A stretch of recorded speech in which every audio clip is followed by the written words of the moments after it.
Hello everyone, this is Aarti here and आज के session में हम करने वाले हैं अपना 2020-21 का sample paper mathematics standard level.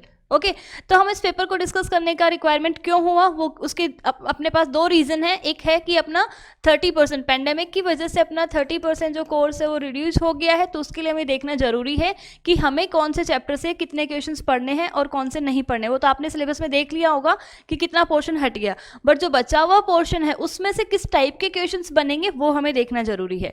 Second reason अपने पास है कि सीबीएसई ने अब की बार कुछ चेंजेस किए हैं, पेपर में कुछ नए टाइप के क्वेश्चंस डाले हैं और वो कौन से हैं, आपके केस स्टडी के क्वेश्चंस हैं। कौन से क्वेश्चंस हैं? केस स्टडी के क्वेश्चन हैं जो अब तक कभी भी मैथमेटिक्स में नहीं आए। हाँ, आपके फिजिक्स केमिस्ट्री में ना, साइंस में आते थे, हिंदी इंग्लिश में आते थे, तो वहाँ पे आते थे, लेकिन मैथमेटिक्स में कभी भी आपके पैराग्राफ बेस्ड क्वेश्चन नहीं आए जो अब की बार सीबीएसई ने डाला है। तो हमें उनका उसको प्रैक्टिस करने की नीड रहेगी कि हमें उन टाइप के क्वेश्चन को कैसे सॉल्व करेंगे, उस कौन से चैप्टर से आ रहे हैं, किस तरीके के आ रहे हैं, वो सब देखने के लिए हमें सैम्पल पेपर की रिक्वायरमेंट है।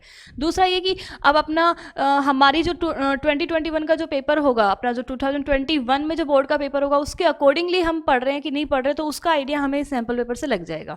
तो चलो सबसे पहले हम देखते हैं कि अपना पेपर पैटर्न क्या है, कितने मार्क्स से कितने क्वेश्चंस आने वाले हैं, एंड देन सेकेंडरी हम देखेंगे कि कौन सी एक्सरसाइज से कैसा क्वेश्चन आया है। ठीक है, तो सबसे पहले देखो यहाँ पे अपना एक तो पेपर का वेटेज है वो अपना 80 मार्क्स का ही रहेगा। मार्क्स में कोई चेंजेस नहीं किया, आपके मैक्सिमम मार्क्स 80 ही रहने वाले हैं, चाहे आपका कोर्स हो 30% रिड्यूस हो गया, उससे कोई फर्क नहीं पड़ रहा। ड्यूरेशन है वो आपको 3 आवर्स का मिलने वाला है, वही आपको 3 घंटे पे पेपर पूरा करना है। नाउ आपका जो पेपर है वो 2 पार्ट्स में डिवाइड होगा, part A and part B. Then part A है वो आपका 2 सेक्शंस में डिवाइड होगा, section 1 and section 2। Okay, now section 1 है उसमें आपके 16 क्वेश्चंस होंगे 1 मार्क के। 16 क्वेश्चन कितने मार्क के? 1 मार्क के। तो इस तरीके से आपका जो सेक्शन 1 है वो कितने मार्क्स का हो गया? 16 मार्क्स का हो गया। नाउ सेक्शन 2 जो है, इसका जो सेक्शन 2 है उसमें आपके 4 केस स्टडी के क्वेश्चंस होंगे। कैसे होंगे? 4 केस स्टडी के क्वेश्चंस होंगे। ठीक है, और हर एक केस स्टडी में आपसे पूछे जाएंगे 5 क्वेश्चंस, लेकिन आपको अटेम्प्ट कितने करने हैं? उसमें से सिर्फ 4 करने हैं। तो वहाँ पे आपको एक क्वेश्चन है वो आप उसको वहाँ पे छोड़ सकते हो। तो 4 केस स्टडी और हर केस स्टडी से आपको 4 क्वेश्चंस लेने हैं, तो बेसिकली यहाँ पे आपके 16 क्वेश्चन, और हर क्वेश्चन रहेगा 1 मार्क का, तो ये भी आपका रह गया 16 मार्क का। ठीक है, तो बेसिकली आपका जो पार्ट ए है वो कितना हो गया? 32 मार्क्स का। देखो यहाँ पे यही लिखा हुआ है आपका कि जो पार्ट ए है वो सेक्शन 1 और सेक्शन 2 में डिवाइड होगा। सेक्शन 1 में आपके 16 क्वेश्चन रहेंगे, हर क्वेश्चन 1 मार्क का रहेगा, और आपको 5 क्वेश्चंस में इंटरनल चॉइस मिलेगी, 11 क्वेश्चंस में आपको कोई इंटरनल चॉइस नहीं मिलने वाली है। देन जो आपका सेक्शन 2 है उसमें 4 क्वेश्चंस रहेंगे, किसके? केस स्टडी के, पैराग्राफ बेस्ड जो क्वेश्चंस रहेंगे, और हर केस स्टडी में आपसे 5 क्वेश्चंस पूछे जाएंगे, लेकिन आपको उसमें से अटेम्प्ट करने हैं एनी 4। ठीक है, तो 4 × 4 आपका 16 क्वेश्चंस हो गए आपके केस स्टडी पे, और 16 क्वेश्चंस रह गए आपके सेक्शन 1 में। एमसीक्यू नहीं रहेंगे सेक्शन 1 में, जो लास्ट ईयर एमसीक्यू आते थे, अब की बार एमसीक्यूज नहीं है। अब की बार आपके ये सिर्फ 1 लाइनर कह सकते हो कि छोटे छोटे क्वेश्चन है जो 1 मार्क्स के रहने वाले हैं। नाउ बात करते हैं अपने पार्ट बी की।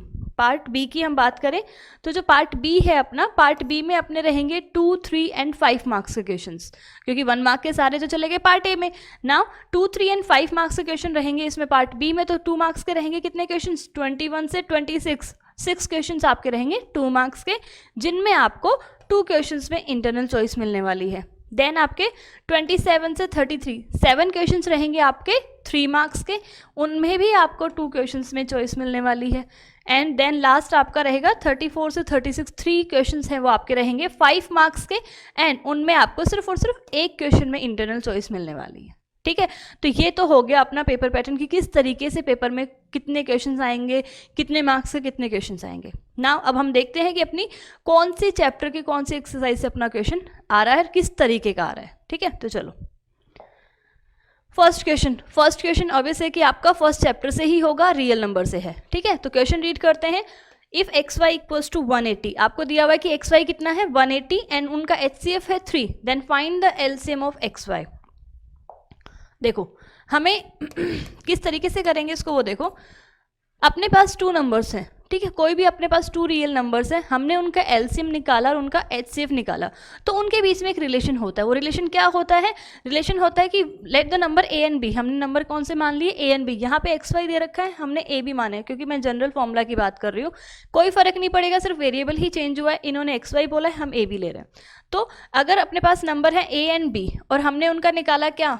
एलसीएम एंड एचसीएफ, देन एक रिलेशन होगा किसके बीच में? नंबर एंड उनके एलसीएम एंड एचसीएफ के बीच में। वो क्या रहता है कि the product of the number that is A into B is equals to LCM of the number A B multiply HCF of the number A B. चलो ठीक है, तो यही रिलेशन है वो अपना यहाँ पे काम आने वाला है, और इसी की हेल्प से हम क्या करने वाले हैं? अपना फर्स्ट क्वेश्चन करने वाले हैं।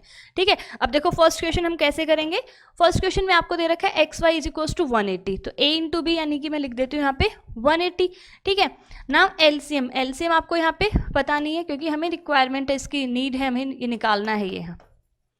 ठीक है, product of HCF equals to 3, तो एचसीएफ कितना है यहाँ पे? 3। अब क्योंकि हमें इसका एलसीएम निकालना है, तो एलसीएम जब हम निकालेंगे तो क्या होगा? 180 डिवाइड बाई 3। ठीक है, तो फाइनली अपने पास इसका आंसर कितना आ गया? 60। तो हम कह सकते हैं कि LCM of the given number x and y will be 60।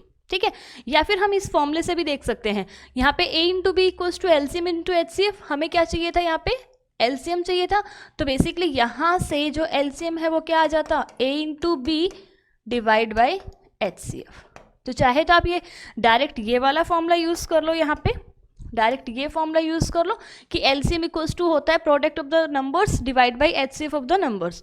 ठीक है, या फिर इसके अंदर रखोगे तो इस तरीके से भी आ जाएगा। तो ये तो हो गया 1 मार्क का क्वेश्चन था, बहुत ईजी क्वेश्चन था। ठीक है, बेसिक सा क्वेश्चन था। नाउ देखते हैं सेकंड क्वेश्चन। सेकंड क्वेश्चन भी आपका फर्स्ट चैप्टर से ही है। अब देखो यहाँ पे जो इंटरनल चॉइस दे रखी है ना, वो सेम चैप्टर से ही है। ऐसा नहीं है कि आपका फर्स्ट क्वेश्चन के अंदर फर्स्ट क्वेश्चन तो पूछ लिया आपने फर्स्ट चैप्टर का एंड देन इंटरनल चॉइस में दे दिया सेकंड चैप्टर का। नहीं, इंटरनल चॉइस है वो विद इन द चैप्टर ही दे रखा है। हाँ, एक्सरसाइज वेरी कर रही है। ठीक है, तो चलो देखते हैं सेकंड क्वेश्चन जो इसके इंटरनल चॉइस में है वो क्या है। सेकंड क्वेश्चन कह रहा है कि the decimal representation of the given number, ये नंबर कैसा है? रैशनल नंबर है, क्योंकि रैशनल नंबर्स क्या होते हैं? वो नंबर जिनको हम पी बाई क्यू के फॉर्मेट में लिखते हैं वो अपने क्या होते हैं? रैशनल नंबर्स होते हैं। तो अपना ये रैशनल नंबर है, तो उस रैशनल नंबर का जो डेसिमल एक्सपेंशन है वो पूछ रहा है कि कितने प्लेस के बाद में क्या हो जाएगा? टर्मिनेट हो जाएगा। अब देखो सबसे पहले हम इसका थोड़ा बेस की बात कर लेते हैं, रैशनल नंबर और उसके टर्मिनेटिंग और नॉन टर्मिनेटिंग के बारे में। देखो जो अपना रैशनल नंबर होता है वो पी बाई क्यू के फॉर्मेट का होता है। ठीक है, अब रैशनल नंबर है तो उसका 2 तरीके से इसका आंसर आता है। उसका जो डेसिमल एक्सपेंशन होगा, रैशनल नंबर है तो उसका डेसिमल एक्सपेंशन होगा ही होगा। अब वो 2 टाइप का होता है। एक तो कैसा होता है? टर्मिनेटिंग होता है। कैसा होता है? एक तो टर्मिनेटिंग, एंड एक आपका कैसा होता है? Non terminating.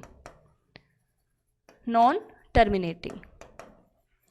अब देखो टर्मिनेटिंग मीन्स क्या होगा कि उसका जो डिवाइड है वो जब हम एक नंबर में दूसरे नंबर का डिवाइड देंगे तो डेसिमल अगर कंप्लीट तरीके से वो डिवाइड नहीं हुआ तो अगर उसमें डेसिमल एक्सपेंशन निकलेगा तो थोड़ी देर के बाद में वो स्टॉप हो जाएगा, आगे मतलब डिवाइड फिनिश हो जाएगा। हम एग्जांपल ले लें, जैसे 7/2, 7/2 का आंसर आया 3.5, तो इसका डेसिमल एक्सपेंशन है वो कैसा हो गया? टर्मिनेट हो गया। डेसिमल एक्सपेंशन है वो कैसा हो गया? यहाँ पे टर्मिनेट हो गया है। दूसरी बात करें नॉन टर्मिनेटिंग। नॉन टर्मिनेटिंग यानी उसका जो डेसिमल एक्सपेंशन है वो एंड नहीं हो रहा है, चलता जा रहा है। जैसे 10/3, 10/3 का डेसिमल एक्सपेंशन हम निकालेंगे तो अपना 3.3333 चलता जाएगा, एंडलेस, स्टॉप नहीं होगा। ठीक है, तो जो पी बाई क्यू है उसका डेसिमल एक्सपेंशन 2 टाइप्स का होता है, terminating and non terminating. Terminating यानी डेसिमल के बाद में डिवाइड रुक गया, और नॉन टर्मिनेटिंग यानी कंटिन्यूसली चलता जा रहा है, डिवाइड एंड नहीं हो रहा। ठीक है, अब हमारे पास एक ये हम कैसे पहचानेंगे कि भाई ये रैशनल नंबर है, इसका जो डेसिमल एक्सपेंशन है वो टर्मिनेटिंग होगा और या फिर इसका डेसिमल एक्सपेंशन है वो नॉन टर्मिनेटिंग होगा, वो हम कैसे चेक करते हैं? उसके लिए डिपेंड करता है आपका ये डिनोमिनेटर का फैक्टर्स, कि डिनोमिनेटर के फैक्टर्स आपके क्या हो रहे हैं।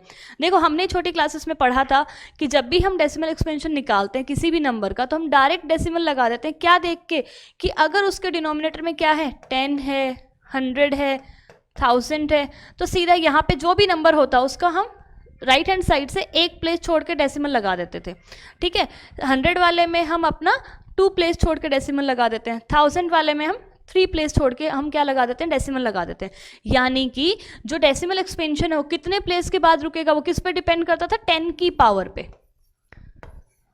ठीक है, टर्मिनेटिंग होगा कब, जब बेस में क्या हो, 10 की पावर्स हो, और कितने प्लेस के बाद रुकेगा वो डिपेंड करता था उसकी पावर पे। ठीक है, 10 में यहाँ पे पावर 1 है तो यहाँ पे 1 प्लेस के बाद ही डेसिमल एक्सपेंशन स्टॉप हो जाएगा। ये क्या है, 10 की पावर 2, तो इसका डेसिमल एक्सपेंशन 2 प्लेस के बाद स्टॉप हो जाएगा। तो इस तरीके से, ठीक है।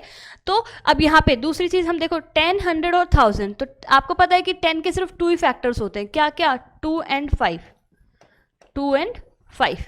तो इससे हम क्या कह सकते हैं कि अगर जो डिनोमिनेटर है, अपना जो डिनोमिनेटर है, उस डिनोमिनेटर के फैक्टर्स अगर सिर्फ 2 एंड 5 होते हैं, डिनोमिनेटर के फैक्टर कितने होते हैं, 2 एंड 5, तो वो आपका जो रैशनल नंबर है उसका जो डेसिमल एक्सपेंशन है वो कैसा होगा, टर्मिनेटिंग होगा। और कितने प्लेस के बाद होगा वो डिपेंड करेगा कि उस 10 की पावर कितनी है।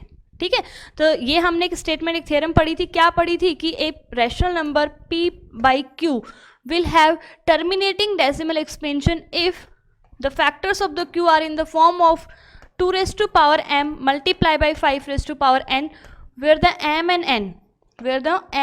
and n belongs to whole number।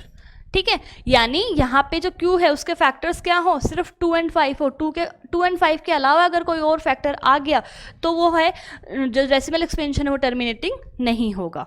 और M और N है वो कैसे हैं, होल नंबर है। हम ये नहीं कह रहे कि M और N क्या है, इक्वल है, नहीं, इक्वल होना जरूरी नहीं है, वो तो हम जब हम इनका डेसिमल एक्सपेंशन निकालेंगे तब हम उनको इक्वल बना के 10 की पावर बना देंगे। ठीक है, अब देखो यहाँ पे M and N whole number मतलब 0 भी हो सकता है, इनमें से जरूरी नहीं है कि 2 एंड 5 दोनों ही एग्जिस्ट करें। जैसे 7/2 मैंने लिखा था तो इसमें क्या 5 था, नहीं था यहाँ पे, लेकिन फिर भी मैंने इसका आंसर 3.5 डिवाइड दे दिया। अब अगर मैं इससे कंपेयर करूँ तो ये कैसे हो रहा है वो देखो। अब यहाँ पे मैंने बोला ये बेसिकली क्या है, 7/2 की पावर 1 इंटू 5 की पावर 0, क्योंकि आपको पता है किसी भी नंबर की जो पावर 0 हो जाती है तो आंसर 1 होता है। तो 5 यहाँ पे है ही नहीं, इसका मतलब 5 यहाँ पे है नहीं, यानी 1 है, यहाँ पे 1 है, यानी 5 की पावर 0 मैंने लिख दिया। अब दूसरी चीज़ मैंने क्या बोला था कि जो इस पर डिपेंड करेगा, डेसिमल एक्सपेंशन कितने प्लेस के बाद टर्मिनेट होगा, किस पे डिपेंड करेगा, 10 की पावर पे। अगर 10 की पावर 2 है या 10 की पावर 1 है तो इसका मतलब क्या हो गया कि यहाँ पे 2 के पावर भी 2 होनी चाहिए और 5 की पावर भी 2 होनी चाहिए। अब यहाँ पे हमें इन दोनों की पावर्स को क्या बनाना है, इक्वल बनाना है। इक्वल बनाने के लिए हमने क्या किया, ऊपर और नीचे दोनों जगह 5 से मल्टीप्लाई कर दिया, तो ऊपर कितना हो गया 35 और नीचे देखो क्या हो गया 2 इंटू 5, तो बेसिकली 35/10 और आंसर आ गया 3.5। तो ये तो डेसिमल एक्सपेंशन मैंने निकाल के बताया है, आपसे पूछा नहीं कि डेसिमल एक्सपेंशन कितना होगा, आपसे सिर्फ इतना पूछा है कितने प्लेस के बाद होगा। ये सारी जो कहानी है वो तो मैं आपको इसको बेस समझा रही हूँ कि कहाँ से आया है, कि भाई नीचे डिनोमिनेटर है वो बेस में 10 है, वो 10, 100, 1000 होना चाहिए। फिर 10 के फैक्टर सिर्फ 2 एंड 5 होते हैं, तो 2 एंड 5 होते हैं, तो इसका मतलब क्या हो गया कि आपका denominator 2 into M 2 raise to power m into 5 raise to power n format का होना चाहिए। देन अगर ये बराबर नहीं है m और n, तो उस केस में 10, 100, 1000 कैसे बनेगा, क्योंकि 10 के 100 के लिए इनके लिए तो आपके 2 और 5 की पावर्स हैं सेम होनी चाहिए। अब सेम नहीं है तो फिर हम उनको सेम बनाएंगे, इक्वल बनाएंगे। इक्वल बनाने के लिए हम सेम नंबर से ऊपर नीचे मल्टीप्लाई कर देते हैं। तो ये कहानी तो आपकी कंप्लीट है कि डेसिमल एक्सपेंशन निकालने तक की। लेकिन अब हमसे सिर्फ पूछा है कि डेसिमल एक्सपेंशन कितने प्लेस के बाद टर्मिनेट होगा, तो किस पे डिपेंड कर रहा है, इसकी पावर्स पे, कि 2 और 5 में किसकी पावर ज़्यादा है। भाई आप किसके बराबर, यहाँ पे देखो 2 की पावर 1 थी और 5 था ही नहीं, तो क्या हमने यहाँ पे 2 को हटाया है या हम 5 को लेके आए हैं, 5 को हम लेके आए हैं भाई 2 की पावर के बराबर। 2 की पावर कितनी थी, 1 थी, तो हम यहाँ पे 5 की पावर 1 लेके आए हैं और उसको ऊपर नीचे मल्टीप्लाई किया।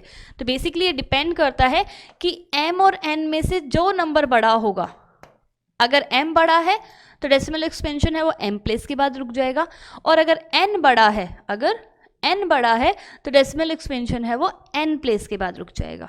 ठीक है, तो फाइनली अपना क्या रहता है कि कोई भी नंबर p बाई q जिसमें q जो है वह आपका किस फॉर्मेट का हो, 2 raise to power m and 5 raise to power n format का हो, और जो डेसिमल एक्सपेंशन है वो टर्मिनेट होगा after the number of places. अगर m n से बड़ा है तो आफ्टर द m प्लेस वो स्टॉप हो जाएगा, और अगर n बड़ा है m से तो वो after the n place stop हो जाएगा, और अगर दोनों बराबर हैं तो उस कंडीशन में तो m और n के नंबर के बराबर वो स्टॉप हो जाएगा। तो समझ में आया ये पूरा बेस। अब क्वेश्चन देखते हैं। क्वेश्चन अपना क्या था यहाँ पे देखो 2 raise to power 1 into 5 raise to power 4, तो आपको नीचे 10, 100 और 1000 बनाना है। वो तभी बनेगा जब वो 2 और 5 की पावर क्या हो, सेम हो। और सेम बनाने के लिए हमें जो कम है उसको लाना पड़ेगा यहाँ पे। तो यहाँ पे 5 की पावर कितनी थी, 4, और यहाँ पे 2 की पावर कितनी है, 1। ठीक है, तो यहाँ पे बेसिकली डेसिमल एक्सपेंशन पूछेगा तो हम उसको ऊपर नीचे 2 की पावर 3 से मल्टीप्लाई कर देंगे। लेकिन हमें सिर्फ पूछा है कि डेसिमल एक्सपेंशन कितने प्लेस के बाद रुकेगा। वो मैंने आपको बोला था कि या तो m बड़ा होगा या n बड़ा होगा। अब यहाँ पे देखो, यहाँ पे m कितना है, 1, m कितना है 1, एंड n कितना है 4। तो बेसिकली यहाँ पे n बड़ा है, तो ये डेसिमल एक्सपेंशन कितने प्लेस के बाद रुक जाएगा, 4 प्लेस के बाद रुक जाएगा। ठीक है, तो ये कहानी थी इसकी सेकंड क्वेश्चन की। क्वेश्चन इतना कोई बड़ा नहीं था जितना बड़ा मैंने आपको समझाया, बट क्योंकि इसका पूरा बेस मैंने समझाया दैट्स वाई क्वेश्चन लेंथी हो गया। अदरवाइज आपको इसमें क्वेश्चन में लिखना, इसका आंसर आप कितना लिखोगे, क्योंकि 1 मार्क का क्वेश्चन है तो समझ नहीं आ रहा है कि हम कहाँ तक लिखें। आपको सिर्फ 4 लिख के छोड़ देना है या फिर उसको पूरा लिखना है, तो कैसे लिखोगे आप इसका थोड़ा थ्योरम के हिसाब से लिखना। मैं लिख के बता देती हूँ कि आप इसका आंसर क्या लिखोगे। हम लिखेंगे कि since we know that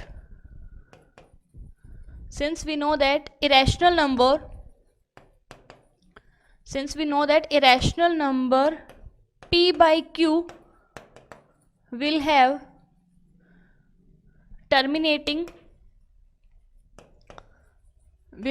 terminating decimal expansion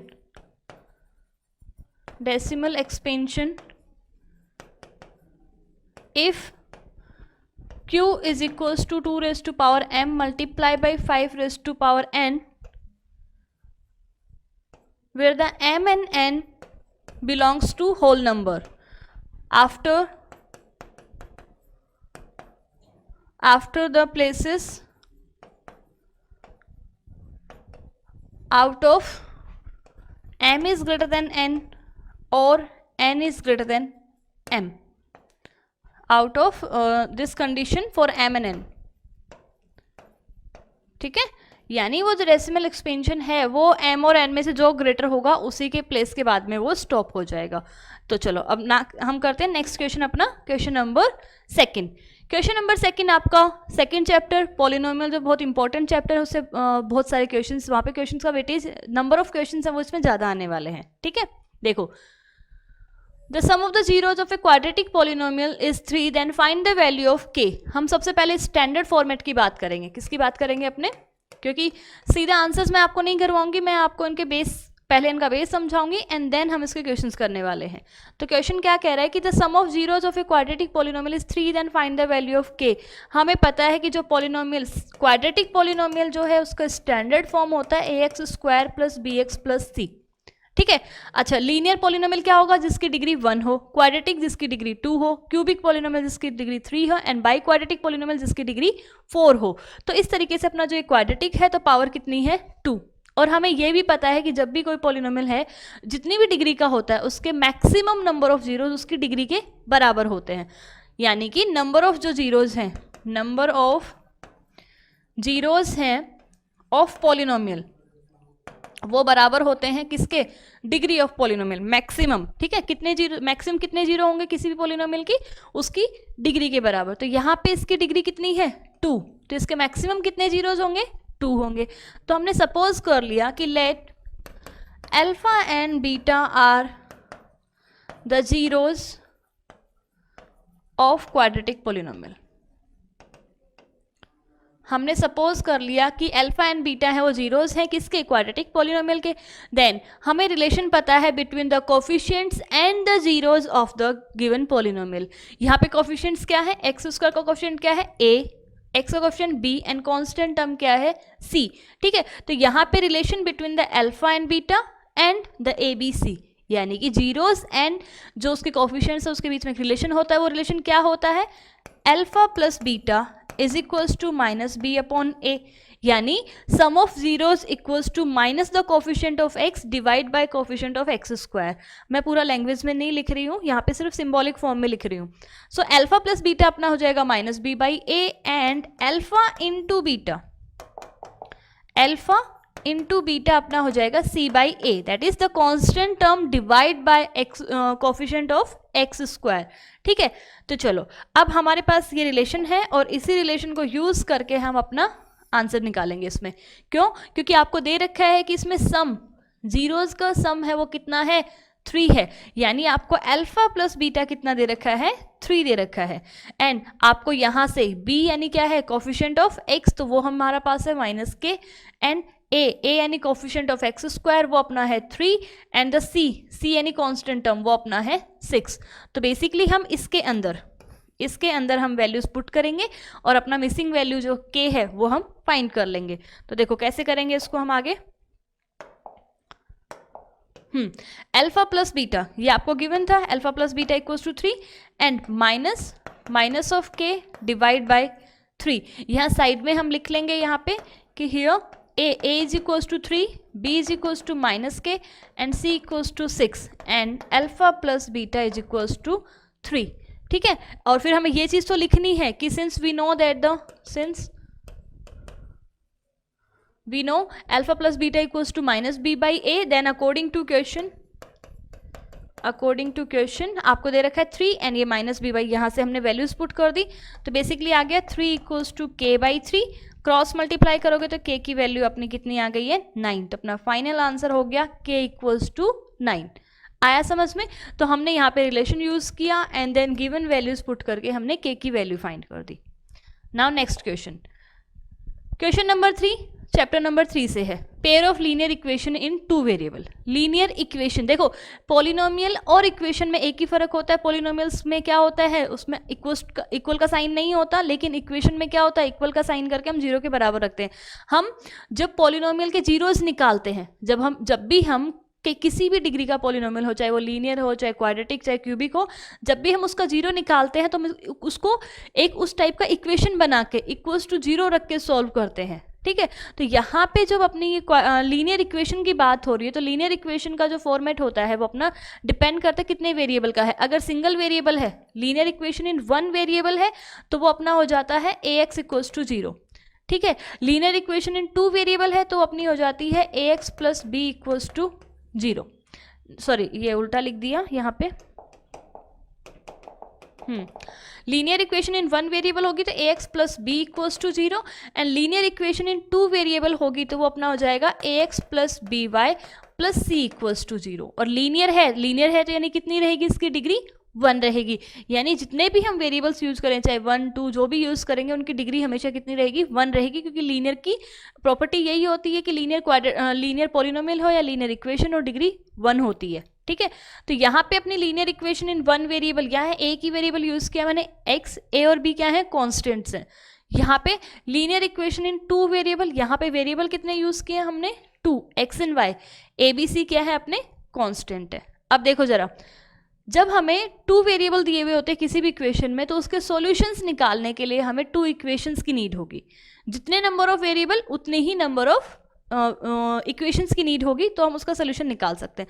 तो यहाँ पे इसने बोला कि 2 इक्वेशंस है, 2 वेरिएबल है तो कितनी इक्वेशंस होंगी, 2 होंगी, और उसका स्टैंडर्ड फॉर्म क्या होगा अपना, a1x plus b1y plus c1 equals to 0, a2x plus b2y plus c2 equals to 0।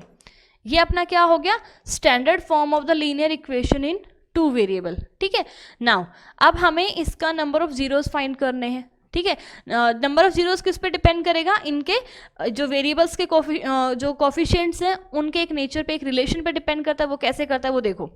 अच्छा एक बात तो, लीनियर इक्वेशन वो किसको शो करती है, एक स्ट्रेट लाइन की इक्वेशन ही तो होती है। लीनियर इक्वेशन क्या होती है, एक स्ट्रेट लाइन का इक्वेशन होती है। मतलब अगर मैं इसका ग्राफ बनाऊंगी तो कैसा जाएगा, एक स्ट्रेट लाइन जाएगी। ठीक है, इसका भी अगर ग्राफ बनाऊंगी तो वो भी एक स्ट्रेट लाइन जाएगी। ठीक है, अब हम बात करें कि इसके सॉल्यूशंस की, सोल्यूशन कह दो, जीरो कह दो, ठीक है, उसका आंसर कह दो, तो वो अगर हम बात करें कि इसका जो सोल्यूशन होगा, जो इसके जीरोज होंगे वो क्या होंगे, x एंड y की वो वैल्यूज जो कि क्या करें, इन दोनों इक्वेशंस को सेटिस्फाई करें, वो उसके क्या कहलाते हैं, जीरो कहलाते हैं। अब क्योंकि यहाँ पे 2 वेरिएबल है, कितने वेरिएबल है यहाँ पे, 2 वेरिएबल्स है, तो अपना जो सोल्यूशन है वो किसके फॉर्म में आता है, पेयर फॉर्म में आता है, पेयर्ड फॉर्म में आएगा। यानी x और y की वो वैल्यूज जो इसको भी सेटिस्फाई कर रही हैं और इसको भी सेटिस्फाई कर रही हैं, तो किसके फॉर्मेट में आती है, पेयर के फॉर्मेट में आती है। और अगर ये x एंड y क्या होता है, देखो कार्टेशियन प्लेन की अगर हम बात करें, कार्टेशियन प्लेन की हम बात करें तो x y है, कार्टेशियन प्लेन में क्या होगा, एक्स वाई जो है वो आपका ये पॉइंट होगा, ठीक है, यानी एक्स एक्सिस और अपना जो वाई एक्सिस थी यहाँ पे अपना पॉइंट क्या हो गया, एक्स वाई। तो बेसिकली हम कह सकते हैं कि जो लीनियर इक्वेशन का जो सॉल्यूशन होता है, लीनियर इक्वेशन का सॉल्यूशन होता है वो कार्टेशियन प्लेन में पेयर्ड फॉर्मेट में होता है। और अगर टू इक्वेशंस हैं, कितनी इक्वेशंस हैं, टू इक्वेशंस हैं, तो वो पॉइंट है वो दोनों को ही सेटिस्फाई करेगा। दोनों को ही सेटिस्फाई करने का मतलब क्या हो गया कि वो पॉइंट है वो उन दोनों ही लाइंस का, क्योंकि जो दो इक्वेशन है तो दोनों की दो ग्राफ बनेंगे, और अगर वो पॉइंट दोनों को सेटिस्फाई कर रहा है यानी कि वो पॉइंट क्या है, दोनों पे ही एग्जिस्ट करता है, यानी कि दोनों में ही कॉमन पॉइंट है, ठीक है। कोई भी पॉइंट है वो उस क्या बात कर रहे हैं हम इसकी, हाँ सोल्यूशन की, जो अपना सोल्यूशन है ये जो पॉइंट है एक्स वाई वो इन दोनों पे ही एग्जिस्ट करेगा। एग्जिस्ट करेगा मतलब क्या होगा, वो पॉइंट आपका कॉमन पॉइंट होगा। तो कितने केस हो सकते हैं, हमने एक ये वाला ग्राफ हो सकता है जिसमें कितना कॉमन पॉइंट है, सिर्फ वन। दूसरा अपना कौन सा है, ये कंडीशन हो सकती है कि एक भी कॉमन पॉइंट नहीं है, तो इस कंडीशन में नो जीरो या नो सोल्यूशन हम कह सकते हैं कि इसका कोई भी जीरो एग्जिस्ट नहीं करता, यानी कोई भी ऐसा पॉइंट नहीं है जो दोनों में कॉमन है। नाउ थर्ड केस क्या हो सकता है अपने पास कि लाइंस कैसी हो, कोइंसाइड है। कोइंसाइड यानी कि सारे के सारे पॉइंट्स ही क्या है, कॉमन है। तो इस कंडीशन में कितने सोल्यूशंस होंगे, इनफाइनाइट मैनी सोल्यूशंस होंगे इसके, ठीक है। अब ये तो ग्राफिकल की बात हो गई कि पॉइंट है दोनों में कॉमन है तो ये इस तरीके से ग्राफ बनेगा, ठीक है। Unique solution, no solution and infinite many solution. लेकिन अगर हम बात करें कि बिना ग्राफ के हम कैसे बताएं कि इसके नंबर ऑफ सोल्यूशंस कितने होंगे, तो किस पे डिपेंड करेगा, इनके अभी मैंने बोला कोफिशिएंट्स पे, जो वेरिएबल्स के कोफिशिएंट्स हैं उनके बीच में एक रिलेशन होगा, उस पर डिपेंड करते हैं। और वो रिलेशन क्या होता है वो देखो, रिलेशन होता है कि अगर a1 upon a2 is not equal to b1 upon b2 then उसके होते हैं यूनिक सोल्यूशन। कितने सोल्यूशन होते हैं, यूनिक सोल्यूशन होते हैं। कंडीशन कौन सी होगी, फर्स्ट वाली। यूनिक सोल्यूशन यानी सिर्फ सिंगल पॉइंट होगा, एक ही पॉइंट होगा जो दोनों इक्वेशन को सेटिस्फाई करेगा, या हम कह सकते हैं दोनों ही लाइन पे एग्जिस्ट करेगा। सेकेंड होता है अपना a1 upon a2 is equal to b1 upon b2 is not equal to c1 upon c2। इस कंडीशन में नो सोल्यूशन, यानी लाइंस कैसी होंगी, पैरेलल होंगी। कोई भी एक ऐसा पॉइंट नहीं होगा जो दोनों ही लाइंस को दोनों ही लाइन पे एग्जिस्ट करे या दोनों इक्वेशन को सेटिस्फाई करे, ठीक है। थर्ड कंडीशन होती है अपनी a1 upon a2 is equal to b1 upon b2 is equal to c1 upon c2 infinite many solution. Infinite many solution third condition कि lines are the coincide. Lines कैसी है, coincide है, that's Y इनके ऊपर जो सारे ही common points हैं वो कितने कॉमन पॉइंट है, सारे ही कॉमन पॉइंट है, तो कितने सोल्यूशन होंगे इसके, इनफाइनाइट, क्योंकि आपको पता ही है कि लाइन को हम इनफाइनाइटली एक्सटेंड कर सकते हैं, ठीक है। अब इन तीनों कंडीशन में हमारे लिए कौन सी है यूजफुल वो देखें हम, वो डिपेंड करेगा आपकी क्वेश्चन की कंडीशन पे। क्वेश्चन ने बोला does not have a solution, एक भी सोल्यूशन नहीं है, यानी लाइंस कैसी हैं, पैरेलल हैं। और पैरेलल के लिए अपना कौन सा था, a1 upon a2 is equal to b1 upon b2 is not equal to c1 upon c2, ये था। तो चलो अब हम क्या करेंगे, इसके अंदर अपना जो ये जो इक्वेशन है इसमें हम a1 b1 c1 की सारी वैल्यूज रखेंगे एंड देन सोल्व करेंगे। तो कैसे करेंगे देखो, सबसे पहले आपको दिया हुआ है यहाँ पे a1 इज 3, a2 है आपका 6, b1 आपका है 1, b2 आपका है k, c1 अच्छा देखो इसको इक्वेशंस को हम ये इस तरीके से लिख लेंगे 3x plus y minus 3 equals to 0 and ये अपना हो जाएगा 6x प्लस के वाई माइनस 8 इक्वल्स टू 0, ठीक है। तो c1 अपना कितना हो गया यहाँ से -3 एंड c2 अपना कितना हो गया यहाँ से -8। और हमें वैल्यू किस में पुट करनी है, इसमें a1 upon a2 is equals to b1 upon b2 is not equal to c1 upon c2। यहाँ पे हम लिख देंगे कि since the pair of linear equation does not have any solution, कोई सोल्यूशन नहीं है, देयरफॉर ये कंडीशन लगेगी a1 upon a2 is equals to b1 upon b2 is not equal to c1 upon c2। Now values put कर दो, 3/6 is equals to 1/k is not equal to -3/-3 मतलब -8। हमें इसका कोई यूज नहीं है क्योंकि हमारा काम तो यहीं पे हो गया, ठीक है। तो चलो क्रॉस मल्टीप्लाई करो तो 3k is equals to 6 and k is equals to 2। तो तो ये अपना फाइनल आंसर हो गया है। अब देखो इसमें जो मैंने पीछे जो तुम्हें कहानी बताई वो तो सिर्फ तुम्हारा बेस था, इसकी थ्योरी थी। हमें एग्जाम में लिखना है वो सिर्फ इतना सा लिखना है बस, ठीक है, समझ में आया। हमें एग्जाम में सिर्फ ये लिखना है कि हमने पहले इक्वेशंस को लिखा स्टैंडर्ड फॉर्मेट में, उनके वेरिएबल्स कोफिशिएंट्स लिखे, देन हमने कंडीशन लिखी, कंडीशन लिख के हमने इसको सॉल्व कर दिया, ठीक है। चलो now next question, question number 4। Question number 4 भी आपका अगेन चैप्टर नंबर 3 से ही आ गया है। कंडीशन देखो क्या कह रहा है, if the 3 chairs and 1 table cost ₹1500, 6 chair and 1 table cost ₹2400, then form the linear equation. सिर्फ आपको लीनियर इक्वेशन फॉर्म करनी है, हमें कॉस्ट ऑफ चेयर या कॉस्ट ऑफ टेबल नहीं निकालनी है, ठीक है। तो चलो देखो,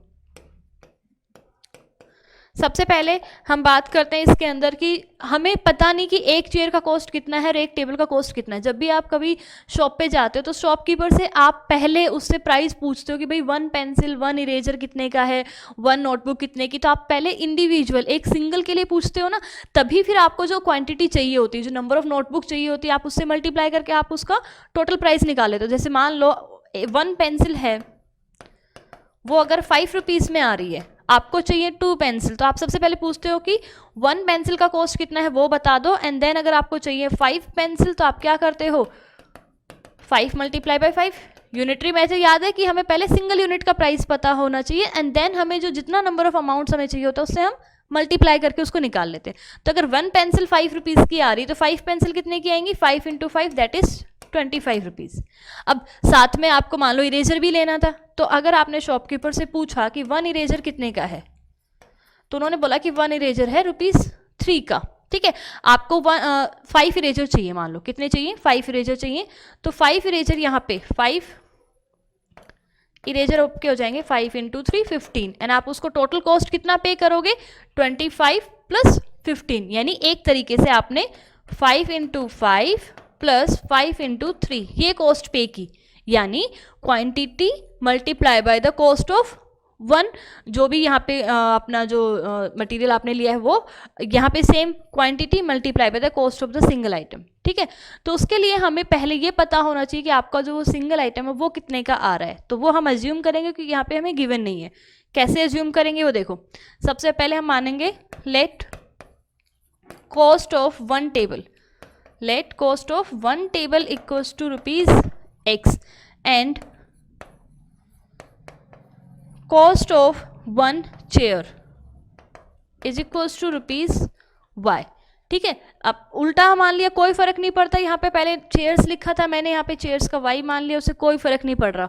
आप उल्टा भी ये भी मान सकते हो कि डिपेंड करता है आप किसको कितना मान रहे हो। जैसे x आपने नंबर कॉस्ट किसकी मानी है, टेबल की मानी है, चेयर की मानी है, उस पर डिपेंड करेगा, ठीक है। तो चलो ये इसका भी मैं लिख देती हूँ, let the cost of 1 chair is equals to ₹x and cost of 1 table is equals to ₹y, उससे कोई फर्क नहीं पड़ेगा, ठीक है। तो चलो अब अपन पहला केस अकॉर्डिंग टू क्वेश्चन क्या कह रहा है यहाँ पे, 3 चेयर 1 टेबल। 3 चेयर देखो, 3 चेयर, एक चेयर कितने की है, y की, तो 3 चेयर कितने की हो जाएंगी, 3y की, प्लस 1 टेबल, 1 टेबल कितने का है, x का, तो 3y + x is equals to ₹1500, क्योंकि 1500 उसने पे किया है, इक्वेशन 1। यहाँ पे इसके अकॉर्डिंग देखो, आपने चेयर को x माना है, चेयर की कॉस्ट कितनी मानी है, x रुपीज़, यहाँ पे चेयर कितनी थी, 3, तो बेसिकली ये वेरिएबल ही चेंज हो जाएगा बस, और कोई फर्क नहीं पड़ेगा, ठीक है। आप एग्जाम में ये वाला भी यूज कर सकते हो, ये वाला भी यूज कर सकते हो, आंसर गलत नहीं जाएगा। बस आपको ये देखना है कि आपने कौन से जो टेबल और चेयर में से किसकी प्राइस वो आपने x मानी है, किसकी y मानी है। Now again according to question, क्योंकि इसमें 2 कंडीशंस अपन को दे रखी हैं।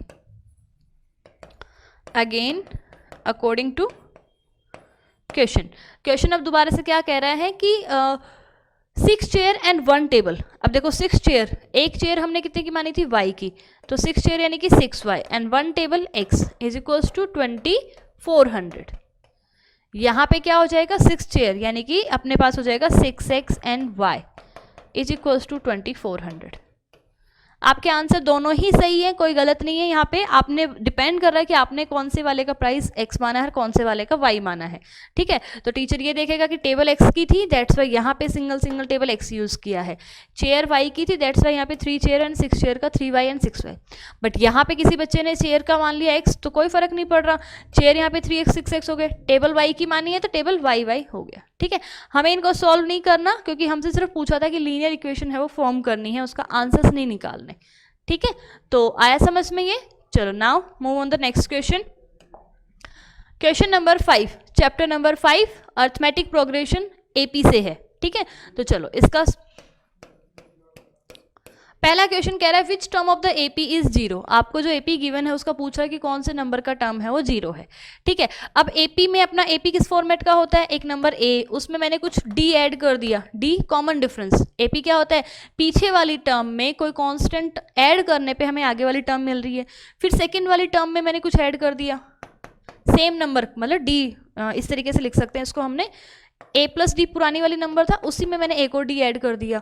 देन पहला नंबर अपना, इससे पीछे वाला नंबर ये है, देखो ये वाला नंबर ये था, एक और डी ऐड कर दिया, मतलब सेम कांस्टेंट में ऐड करती जा रही हूँ तो मुझे आगे की टर्म्स मिलती जा रही है।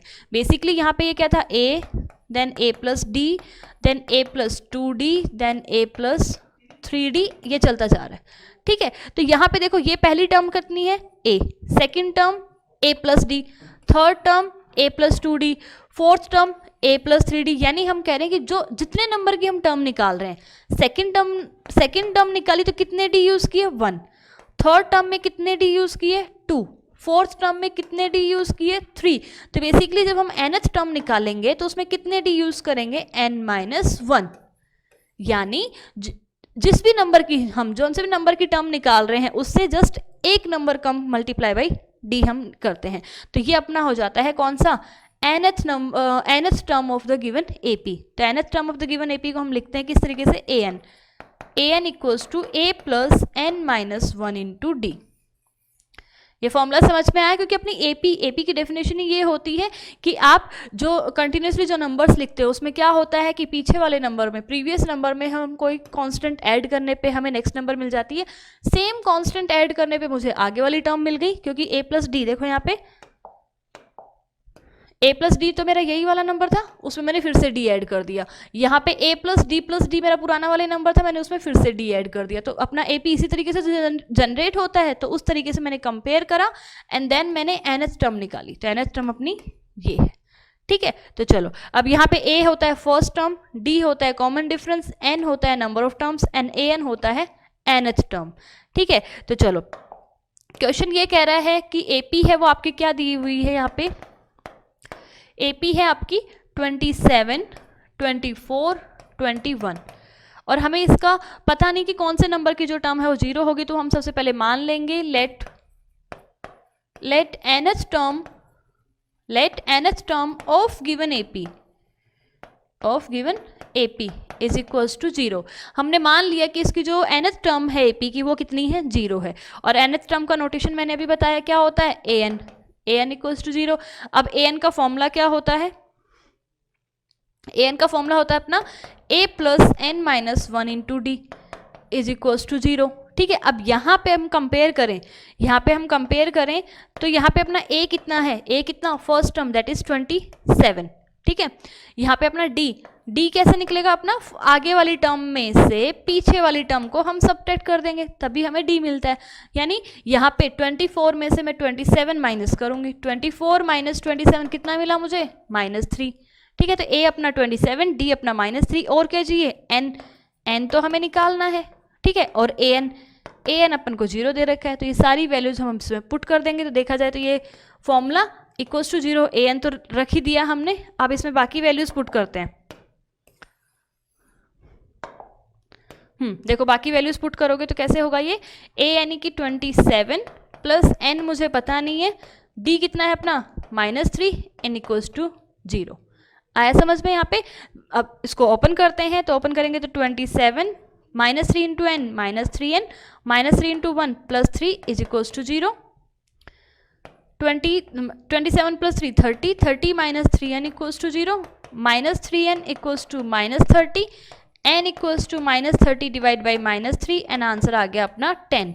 यानी हम कह सकते हैं therefore 10th term of given AP is 0। यानी कौन से नंबर की टर्म 0 है? 10th टर्म, जो 10th नंबर पे जो टर्म है वो कितनी है अपनी AP की? 0 है। चलो, तो ये हुआ क्लियर, ठीक है। तो अब इसका सेकंड पार्ट, सेकंड जो है वो भी आपका AP में ही दे रखी है इसकी इंटरनल चॉइस। वो क्या दे रखी? देखो, in an AP the D is -4, N is 7, AN is 4, find the A। कोई प्रॉब्लम नहीं है, सेम फॉर्मूला लगेगा यही वाला, क्योंकि देखो D आपको दे रखा है -4, N आपको दे रखा है 7, AN आपको दे रखा है 4, और यहाँ पे आपको क्या निकालना है? A निकालना है। अभी हमने क्या निकाला था? ऊपर वाले क्वेश्चन में हमने n निकाला था, यहाँ पे हमें क्या निकालना है? A निकालना है। सेम फॉर्मूला लगेगा, ठीक है। तो मैं यहीं पे कर देती हूँ उसको। सेकंड पार्ट है ये। सेकंड पार्ट में आपको कह रहा है कि D is -4, N is 7, AN is 4, and then find the value of A। तो फॉर्मूला कौन सा लगेगा? AN equals to A plus n minus 1 into D। Values put करो। AN कितना है? 4 है। A कितना है पता नहीं है। N कितना? 7 -1 एंड D यानी -4। चलो, 4 equals to A, -4 into 7 -28 and -4 into -1 +4। Now 4 equals to A minus कितना आ जाएगा? ये 24, ठीक है। यहाँ पे हाँ 24 हो गया, एंड ये अपना A इक्वल्स टू कितना आ जाएगा? 4 + 24, और A का आंसर आ गया 28, ठीक है। तो A की वैल्यू अपनी कितनी आ गई? यहाँ पे 28 आ गई। देखो एक बार, D equals to -4, D equals to -4, N equals to 7, N equals to 7, 7 - 6 कर देंगे हम, तो 7 - 1 6, 6 4 24। वही बात थी, मैंने यहाँ पे 2 बार इंटू कर दिया, अदरवाइज वही करेंगे। तो 24, हाँ ठीक है, ये 24 आ गया अपना, एंड A की वैल्यू हमें निकालनी है। तो A अपना कितना आ गया? यहाँ पे A 4 ही था, हाँ 28 आ गया। तो A का आंसर कितना हो गया? 28। तो अपनी फर्स्ट टर्म कितनी है गई यहाँ पे? 28 हो गई। चलो ठीक है, तो नेक्स्ट क्वेश्चन अपना क्वेश्चन नंबर 6। ओके, सो 6 क्वेश्चन जो है वो अपना कौन सा है? यहाँ पे 4th चैप्टर से आ गया। कौन सा? अपना क्वाड्रेटिक इक्वेशंस। क्वाड्रेटिक इक्वेशन से ये क्वेश्चन है, क्वेश्चन चैप्टर नंबर 4 से। क्वेश्चन क्या कह रहा है वो देखो। क्वेश्चन में देखो, अपना क्वाड्रेटिक इक्वेशन का पहले स्टैंडर्ड फॉर्मेट की बात कर लेते हैं। अपना जो क्वाड्रेटिक इक्वेशन का स्टैंडर्ड फॉर्म होता है ax² + bx + c = 0। Quadratic polynomial में यहाँ पे इक्वल्स टू 0 नहीं होता। वो जब हम उसको जीरोस निकालते हैं, जीरो जो तो पॉलिनोमियल निकालते हैं, उस केस में हम उसको क्वाड्रेटिक इक्वेशन में कन्वर्ट करके जीरोस निकालते हैं। लेकिन यहाँ पे हमें क्वाड्रेटिक इक्वेशन दे रखी है, तो उसका स्टैंडर्ड फॉर्मेट ये होता है। नाउ क्वेश्चन कह रहा है कि for the what value of k the quadratic equation has equal roots. अब वही चीजें आ गई यहाँ पे भी कि अपना क्वाड्रेटिक इक्वेशन है तो इसके कितने रूट्स होंगे? 2 रूट्स होंगे। रूट्स कौन से होंगे? Alpha and beta. अब जो इसके रूट्स हैं उनका नेचर यानी कि उसके रूट्स हैं वो इक्वल होंगे, अनइक्वल होंगे, कितने होंगे, मतलब 2 तो हैं ये तो फिक्स है।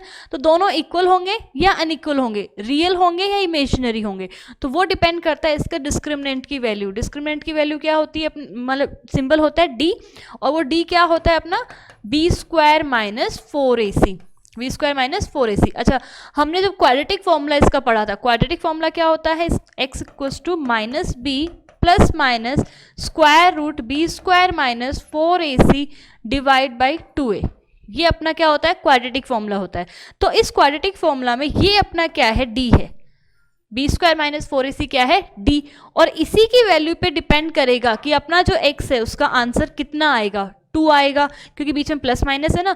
तो 2 आंसर्स आएंगे, तो दोनों इक्वल आएंगे कि अनइक्वल आएंगे, और ये रियल होगा या इमेजिनरी होगा। अब देखो एक बात बताओ, सपोज करो कि इसका जो वैल्यू है b² - 4ac यानी d, उसका वैल्यू अगर 0 हो जाता है, अगर वैल्यू कितना हो जाता है? 0 हो जाता है, तो ये टर्म तो वैनिश हो जाएगी। सब हम एक पर्टिकुलर क्वेश्चन एग्जांपल लेके चल लेते हैं। अगर आपको मान लो आ रहा है x = -3 ± आपका 0 डिवाइड बाई 2, ठीक है। तो इस केस में क्या होगा? आपका आंसर -3 ± 0 डिवाइड बाई 2। अब बीच में प्लस माइनस का साइन है, तो एक बार तो हम इसको सॉल्व करते हैं फॉर फॉर द प्लस जब इसको सॉल्व करोगे तो x equals to -3/2 and again जब आप इसको फॉर द माइनस सॉल्व करोगे तो अगेन -3/2, क्योंकि प्लस माइनस जीरो से कोई इफेक्ट नहीं पड़ता जीरो ऐड करने से या सब्ट्रैक्ट करने से, तो दैट्स वाई अपना x का वैल्यू है वो ये आया। यानी हम कह सकते हैं, क्या कह सकते हैं हम, कि जब d जीरो हो तो उस कंडीशन में रूट्स कैसे होंगे, रियल रूट्स तो होंगे, क्योंकि स्क्वायर रूट की वैल्यू कैसी आ रही, जीरो है तो जीरो आ गया, यानी कि एक तरीके से हम कह सकते हैं कि स्क्वायर रूट हम निकाल पा रहे हैं। ठीक है, तो रूट्स कैसे हैं, रियल हैं, एंड कैसे हैं, डिस्टिंक्ट होंगे, यानी अलग अलग होंगे, रियल एंड डिस्टिंक्ट यानी कि डिफरेंट होंगे। अब दूसरे केस की बात करते हैं इसी के अंदर कि सपोज करो यहाँ पे x equals to -3 ± √9 divide by 2, यानी इस केस में जो d है वो कैसा आ रहा है आपका, पॉजिटिव आ रहा है। यहाँ तो स्क्वायर रूट निकल रहा है, हम एक और नंबर ले लेते हैं जिसमें स्क्वायर रूट ना निकले, प्लस माइनस ये लो। ठीक है, तो इस केस में हम एक बार लिखेंगे for the plus, for plus लिखोगे तो x इक्वल टू कितना आ जाएगा, -3, क्योंकि √9 की वैल्यू तो 3 होती है, तो √9 + 3/2, तो ये आ गया 0/2, यानी कि 0 आ गया। और इसमें अगर हम 4 माइनस करेंगे तो आ जाएगा -3 डिवाइड बाई 2, तो -6 डिवाइड बाई 2 -3। अच्छा, इसकी बात करें इस केस की, तो for the plus -3√2 and for the minus -3 -2/2, यानी डिफरेंट ही तो है भाई। √2 की वैल्यू 1.414, तो उसको एक बार ऐड करके डिवाइड बाई 2, यहाँ सब्ट्रैक्ट करके डिवाइड बाई 2, तो दोनों ही केस में इसकी वैल्यूज क्या आएंगी, अलग अलग आएंगी। ठीक है, यानी इसका जो वैल्यू 0 है, तो एक सेकेंड उल्टा लिख दिया यहाँ पे मैंने, इसमें 0 रहेगा रियल एंड इक्वल, इस केस में क्या था, ये रियल एंड इक्वल रहेगा, रियल एंड इक्वल। ठीक है, क्योंकि 0 आ रहा था तो दोनों में प्लस और माइनस से कोई फर्क नहीं पड़ रहा था, दैट्स वाई इसका आंसर कितना आएगा, रियल एंड इक्वल। अच्छा, और अगर d की वैल्यू है वो ग्रेटर देन 0 है, तब आएगा आपका क्या, रियल एंड डिस्टिंक्ट। ठीक है, रियल एंड डिस्टिंक्ट आएगा। नाउ थर्ड केस अपना क्या रहेगा कि सपोज करो यहाँ पे अपना, सपोज करते हैं हम यहाँ पे कि x equals to -3 ± √-25 divide by 2, तो क्या इस केस में आप -25 का स्क्वायर रूट निकाल सकते हो, नहीं निकाल सकते, क्योंकि स्क्वायर रूट का मतलब क्या है कि उसका हम ये नंबर जो -25 है वो किसका स्क्वायर है, -25 किसका स्क्वायर है, -25 किसी का भी स्क्वायर नहीं होता, क्योंकि अगर कोई नेगेटिव नंबर भी होता तो उसका स्क्वायर करने पे पॉजिटिव आ जाता, यानी -25 है वो किसी भी नंबर का क्या है, स्क्वायर नहीं है, दैट्स वाई ये एग्जिस्ट नहीं करता, रियल नंबर्स में एग्जिस्ट नहीं करता, ये इमेजिनरी नंबर होता है। देन इमेजिनरी और रियल मिलके कॉम्प्लेक्स बनाते हैं, वो अपना 11th क्लास का है। यहाँ पे अगर हम टिल 10th की बात करें तो अपना ये रियल नंबर यहाँ पे नहीं रहेगा, तो हम कह सकते हैं कि इसके जो रूट्स हैं वो रियल नहीं होंगे। d इज लेस देन 0, यानी कि d जब नेगेटिव है तो इसमें इमेजिनरी रूट्स, या यही लिख देते हैं हम इसमें इमेजिनरी रूट्स। ठीक है, या कह सकते हैं कि नो रियल रूट्स एग्जिस्ट। ठीक है, तो 3 कंडीशन थी, जब d 0 था तो real and equal, d positive था चाहे परफेक्ट स्क्वायर रूट निकले या ना निकले तो real and distinct, and d less than 0 होगा तब इमेजिनरी रूट्स होंगे।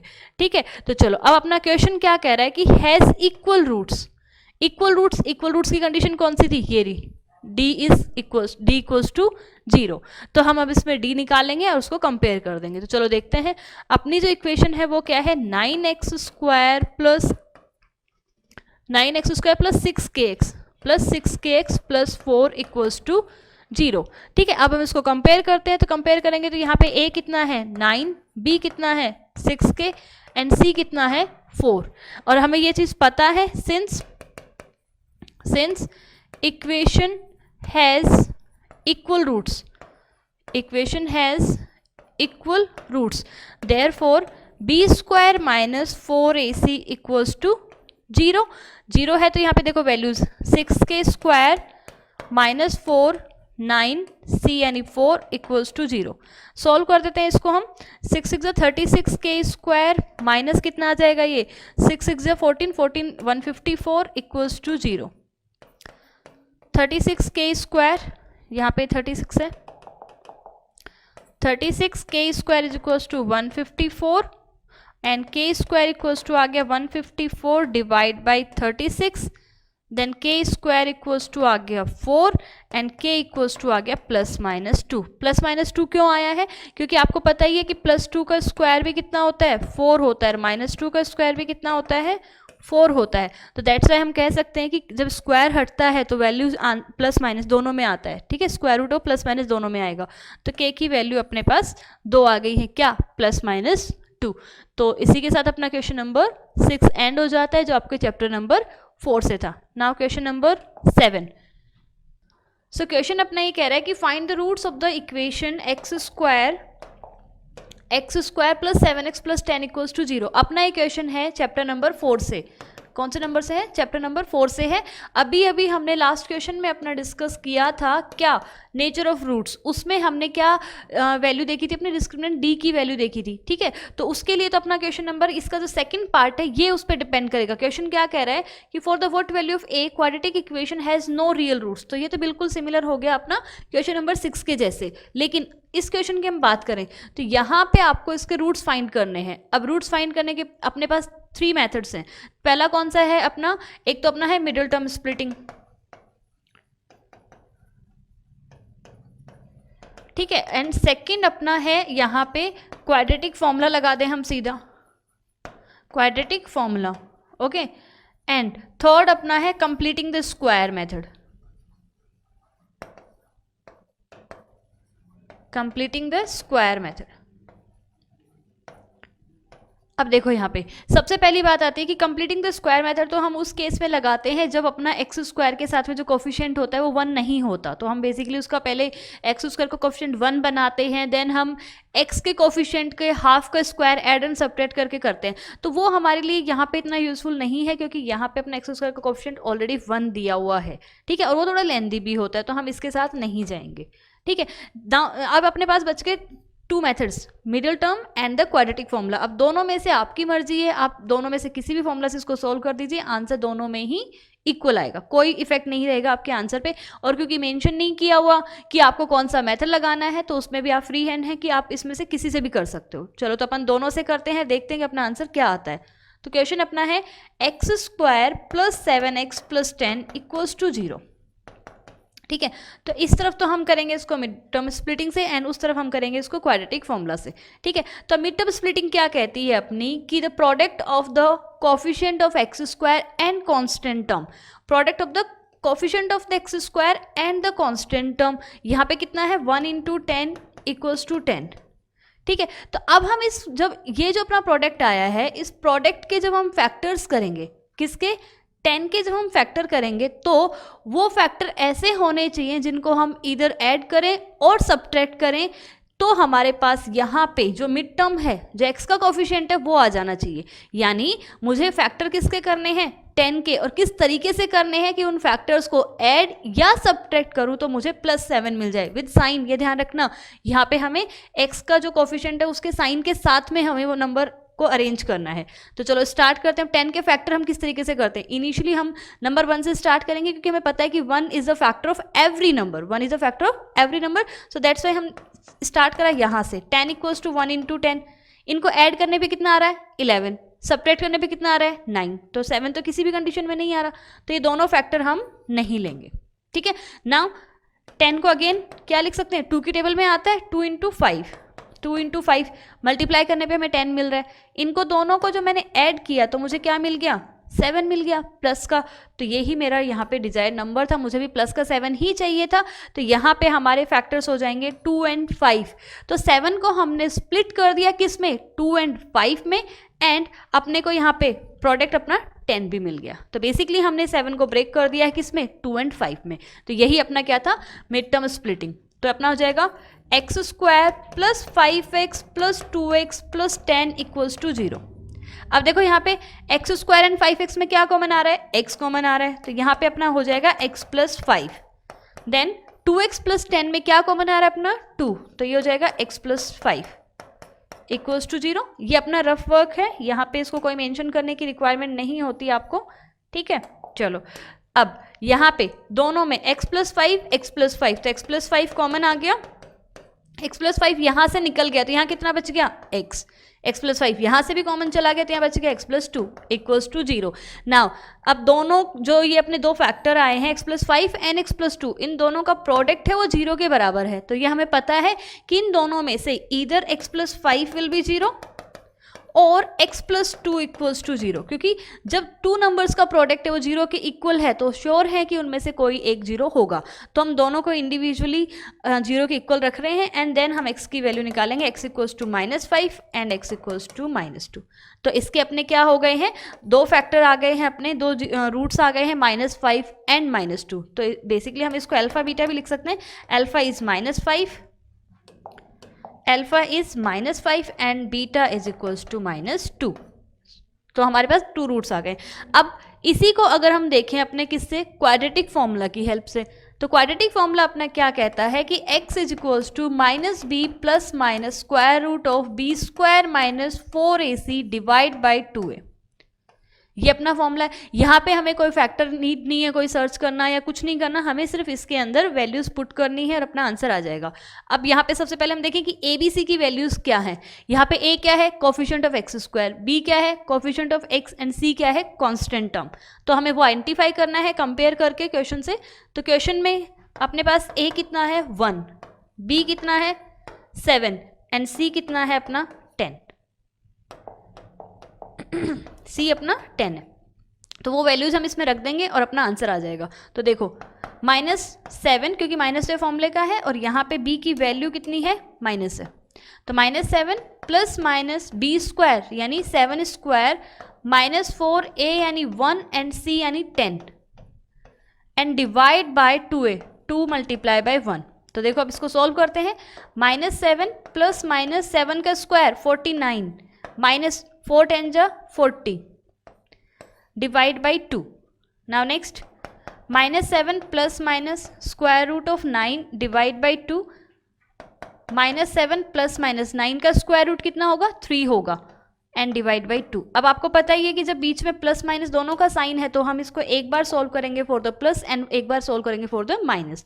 तो यहाँ पे हम लिखेंगे 4 plus x is equals to 7 plus 3 -7 plus 3 divide by 2 and एक बार जब हम यहाँ लिखेंगे 4 माइनस, तो यहाँ पे x इक्वल्स टू हो जाएगा -7 - 3 divide by 2।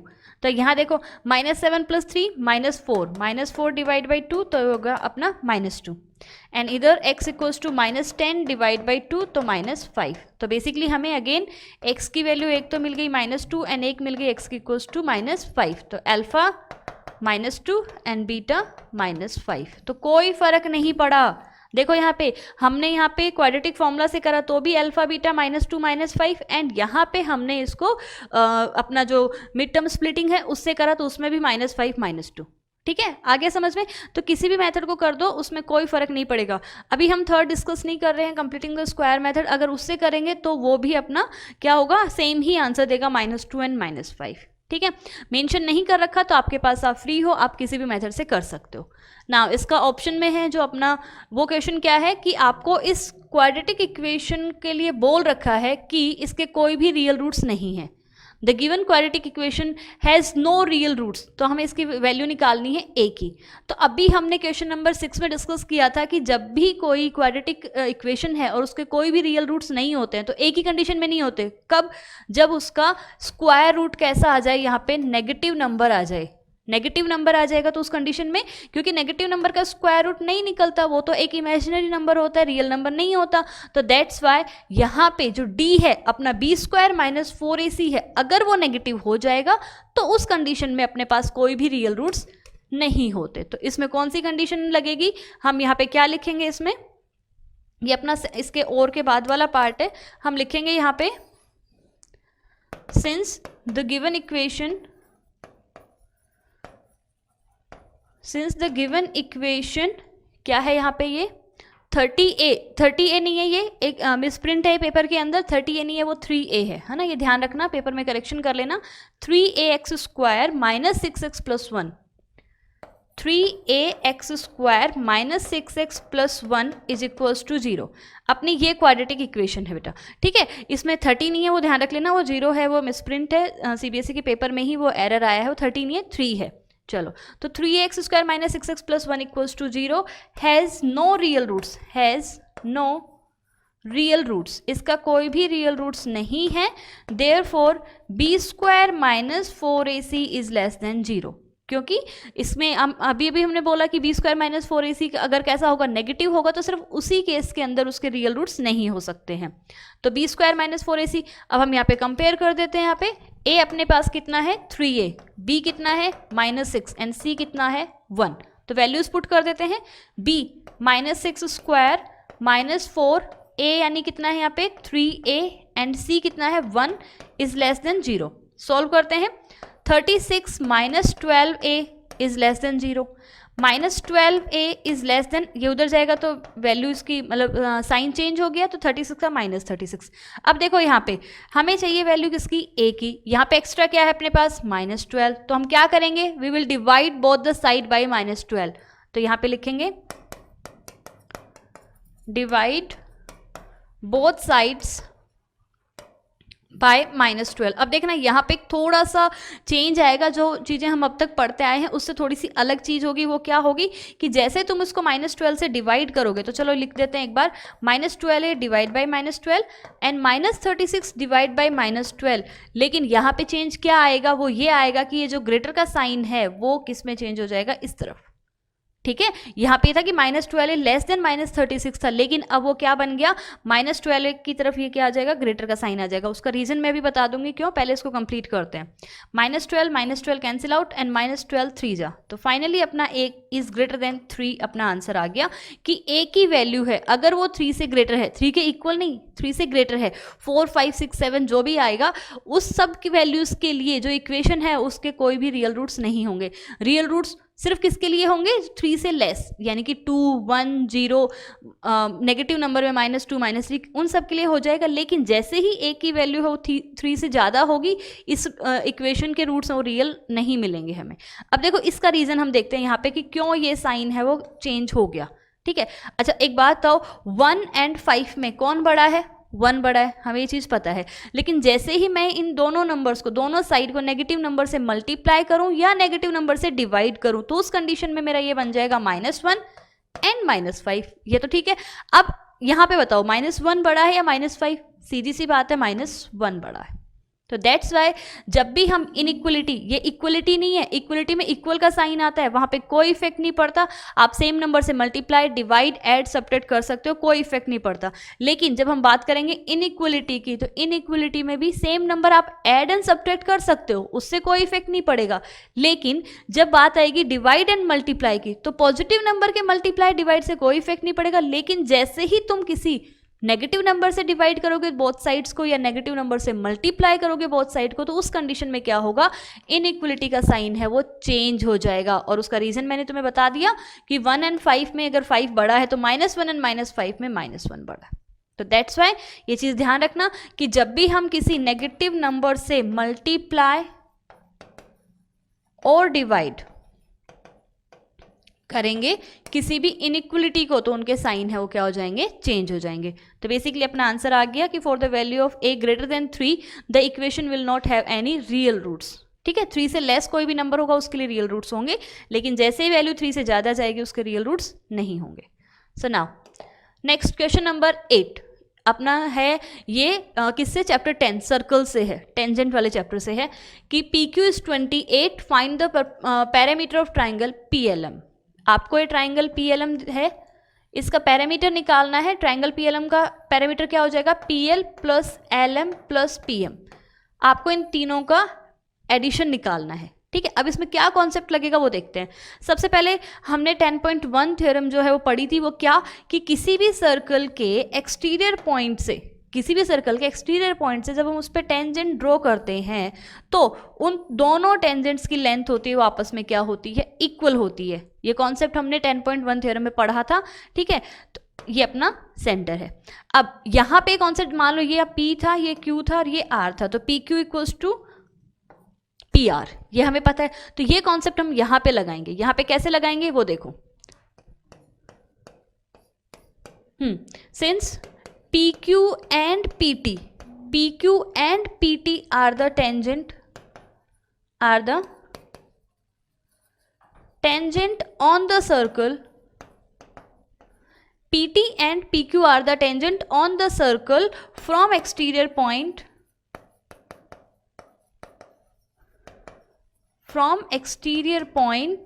P. Therefore PQ equals to PT. Equation 1 ये मैं कह सकती हूँ. क्यों? यहाँ पे लिख देते हैं सिंस टेंजेंट, मैं स्टेटमेंट लिख रही हूँ थ्योरम 10.1 का. सिंस टेंजेंट ड्रॉन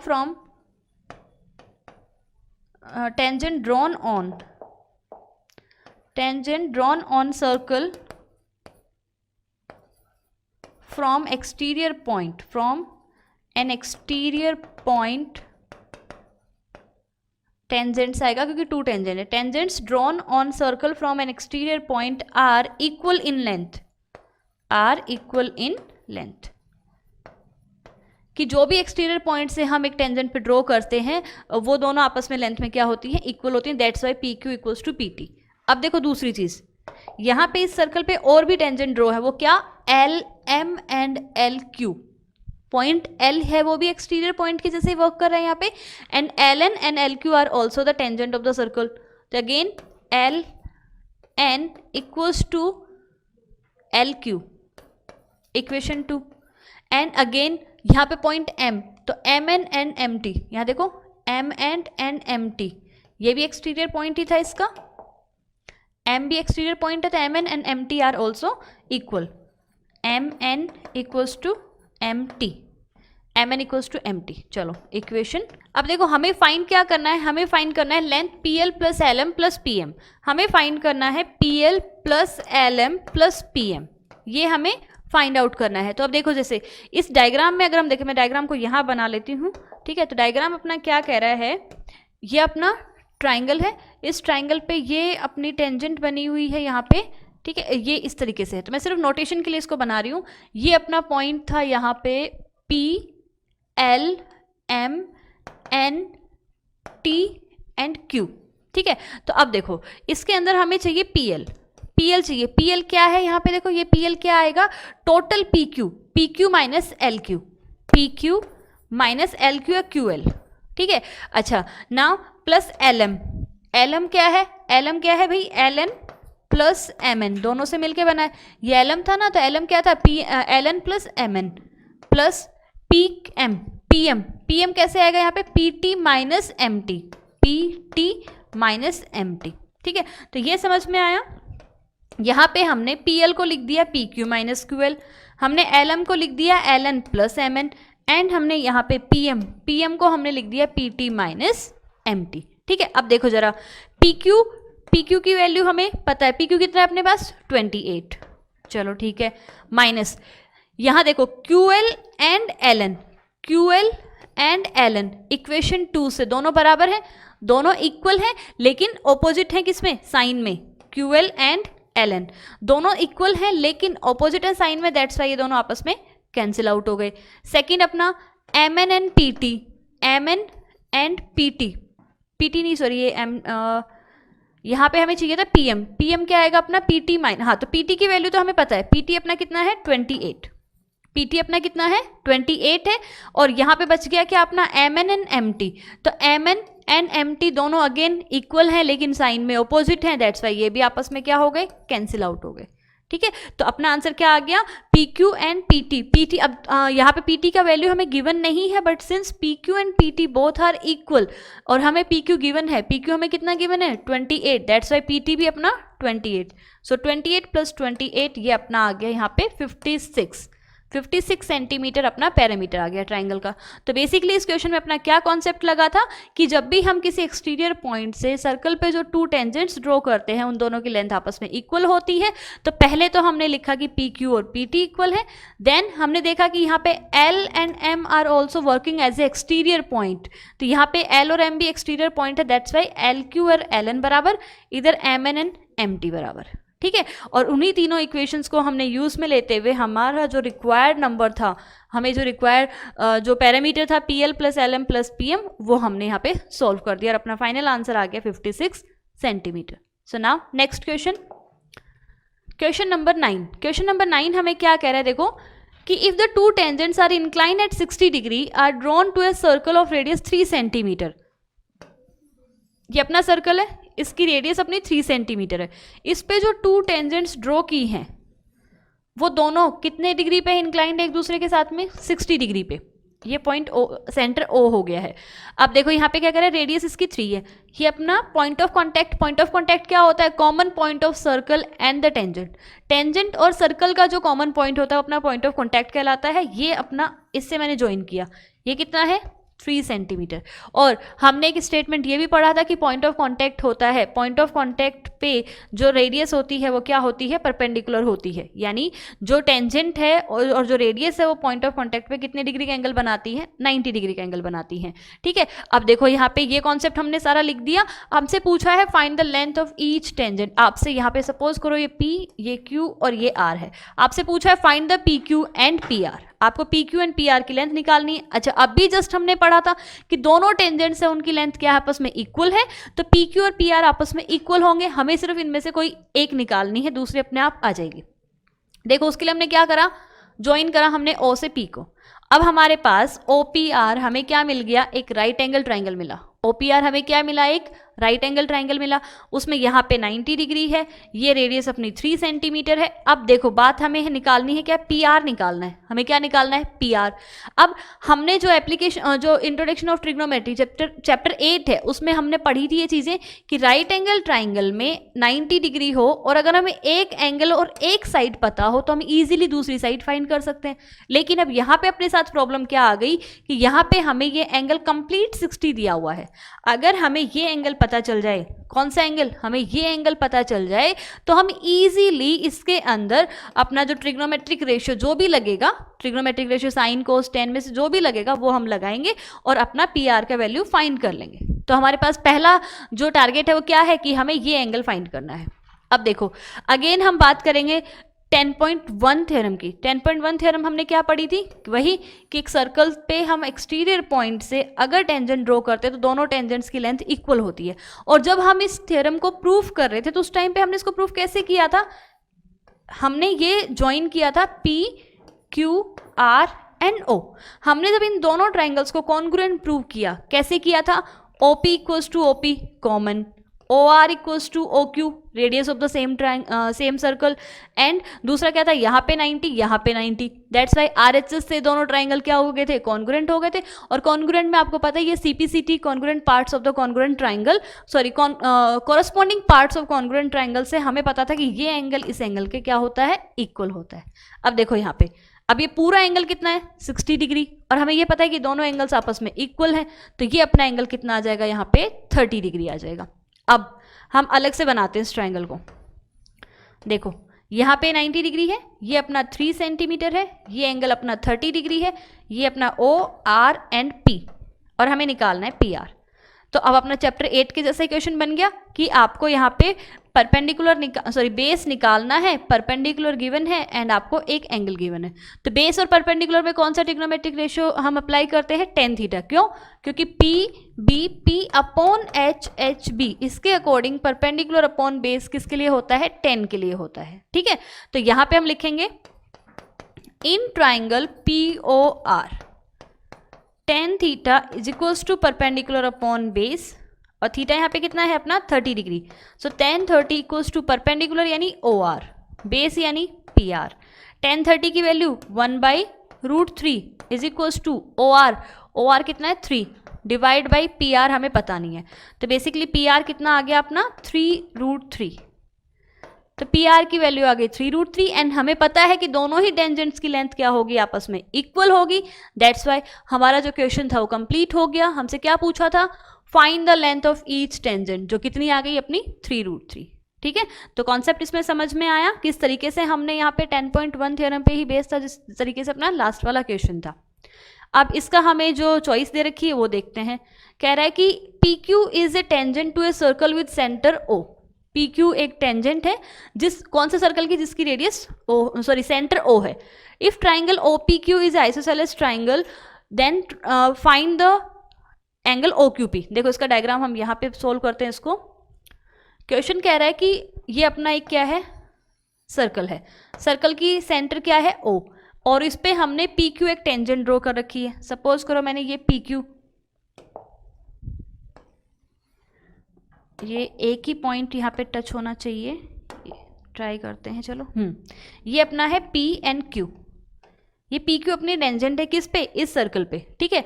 अच्छा अब ये कह रहा है कि triangle O P Q, triangle O P Q यहाँ 90 डिग्री बनेगा, ठीक है, क्योंकि अभी अभी हमने करा था ये कि पॉइंट ऑफ कांटेक्ट पे रेडियस है वो टेंजेंट के साथ 90 डिग्री का एंगल बनाती है, तो यहाँ पे 90 डिग्री का एंगल बन गया। अब ये ट्राइंगल कैसा है, आइसोसेलेस ट्राइंगल है, इसका मतलब हो गया कि टू साइड्स इसकी इक्वल है। अब सिंस राइट एंगल ट्राइंगल है तो उसमें हाइपोटेन्यूज तो सबसे लॉन्गेस्ट साइड होती है, तो वो तो किसी के इक्वल हो नहीं सकती। तो बेसिकली अपने पास क्या बच गया कि O P equals to P Q. हमें क्या गिवन है, O P equals to P Q. हमने ओ क्यू का यहाँ पे बात भी नहीं करी, क्यों, क्योंकि ओ क्यू तो हाइपोटेन्यूज है, हाइपोटेन्यूज हमें पता है कि लॉन्गेस्ट साइड होती है, तो वो तो इक्वल हो नहीं सकती। तो अपने पास O P equals to P Q. Now find the angle O Q P, आपको ये एंगल निकालना है, ये एंगल निकालना है। अब देखो यहाँ पे हम क्या लिखेंगे, since O P is perpendicular to P Q, ठीक है, यहाँ पे हम रीजन लिख देंगे, since radius is perpendicular on tangent at point of contact, at point of contact. Point of contact पे ये क्या होगी, इस पे 90 डिग्री का एंगल बनाती, that's why therefore triangle O P Q is a right angle triangle. एक angle 90 degree होते ही कैसा हो गया अपना राइट एंगल्ड ट्राइंगल बन गया ये। चलो ठीक है, अब ओ पी क्यू एक राइट एंगल ट्राइंगल बन गया यहाँ पे, और क्योंकि हमें गिवन है since triangle O P Q is an isosceles triangle therefore O P equals to P Q. O P equals to क्या हो गया, पी क्यू हो गया। रीजन मैंने बता दिया यहाँ पे ओ क्यू क्यों नहीं होगा, because O Q is the hypotenuse and hypotenuse is the longest side. Now therefore angle angle P O Q is equals to angle P Q O. देखो ये एंगल इसके इक्वल होगा, क्यों, क्योंकि ये ऑपोजिट एंगल्स हैं किसके, इक्वल साइड्स के, और हमें पता है कि इक्वल साइड्स के ऑपोजिट एंगल आपस में क्या होते हैं, इक्वल होते हैं। तो हम यहाँ पे लिखेंगे opposite angles of equal side, equal sides के ऑपोजिट एंगल्स आपस में इक्वल होते हैं, दैट्स वाई हमने यहाँ लिख दिया कि ऑपोजिट एंगल्स वो इक्वल है। तो पी ओ क्यू और पी क्यू ओ दोनों बराबर है, तो मान लिया कि दोनों ही किसके बराबर है, यहाँ पे एक्स के बराबर है, equals to X degree let. हमने मान लिया ये चीज़ कि ये दोनों ही हैं वो एक्स डिग्री के बराबर है। अब हम इस ट्राइंगल में लगाएंगे अपनी angle sum property. Angle sum property क्या कहती है कि sum of angles of a triangle is 180 degree, कि किसी भी ट्राइंगल के तीनों एंगल्स का सम कितना होता है, 180 डिग्री होता है। तो उसको हम यहाँ पे अप्लाई करेंगे, since angle P O Q plus angle P Q O plus angle O P Q is equals to 180 degree, किससे, एंगल सम प्रॉपर्टी से, एंगल सम प्रॉपर्टी, ठीक है।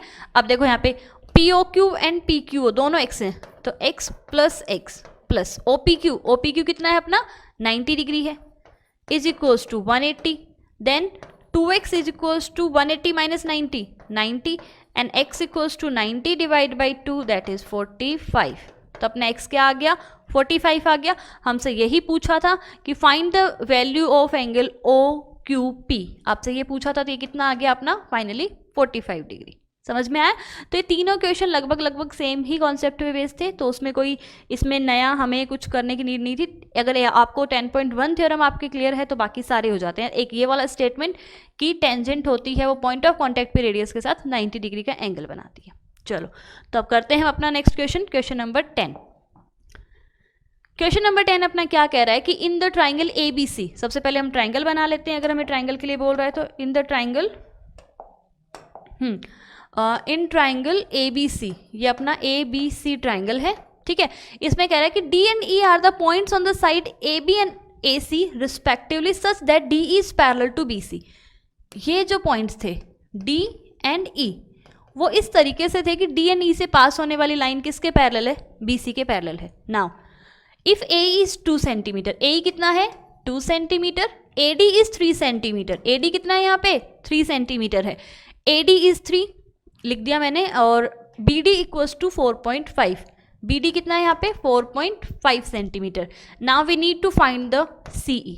अब देखो ये अपना है चैप्टर नंबर 6 ट्राइंगल्स का क्वेश्चन, और ये अपनी कौन सी है, यहाँ पे थ्योरम है अपनी BPT, ठीक है, बेसिक प्रोपोर्शनलिटी थ्योरम है ये, ठीक है। अब ये थ्योरम क्या कहती है कि अगर हम किसी भी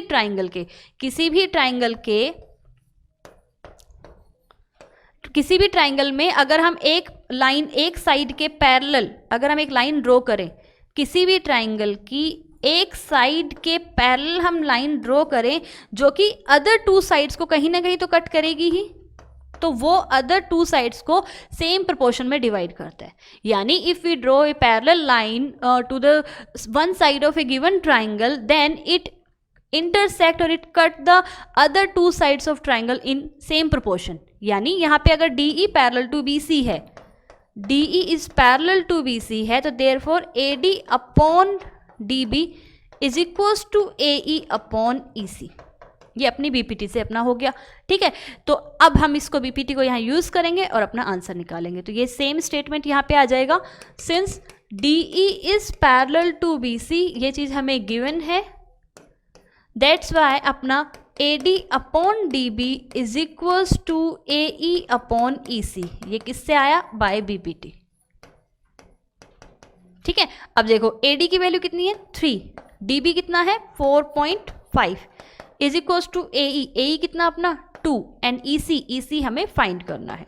चलो अब क्रॉस मल्टीप्लाई, तो 3 of EC is equals to 4.5 multiply by 2, तो EC is equals to 4.5 multiply by 2 9 and 3 चला गया डिवाइड में, तो 3 3 जा 9, तो फाइनली मेरे पास EC की वैल्यू कितनी आ गई है 3 आ गई है, ठीक है। तो आया समझ में। तो इस तरीके से हमारा EC कह दो या CE कह दो, उससे कोई फर्क नहीं पड़ेगा। तो CE की वैल्यू अपने पास आ गई 3 सेंटीमीटर। तो ये क्वेश्चन अपना चैप्टर नंबर 6 ट्राइंगल्स BPT का था। चलो नाउ क्वेश्चन नंबर 11 आ गया अपना कंस्ट्रक्शन का, चैप्टर नंबर 11 से ही है। Question number 11 chapter number 11 construction से है। ये क्या कह रहा है यहाँ पे कि in the given figure B1 B2 B3 and A1 A2 A3 till A8 have been marked as equal distance. यानी ये सारी आपस में क्या है, इक्वल डिस्टेंस है। In what ratio C divides AB, C है वो किस रेशियो में AB को डिवाइड करेगी। अब देखो ये तो अपना जो कंस्ट्रक्शन में हम किसी भी गिवन लाइन को किसी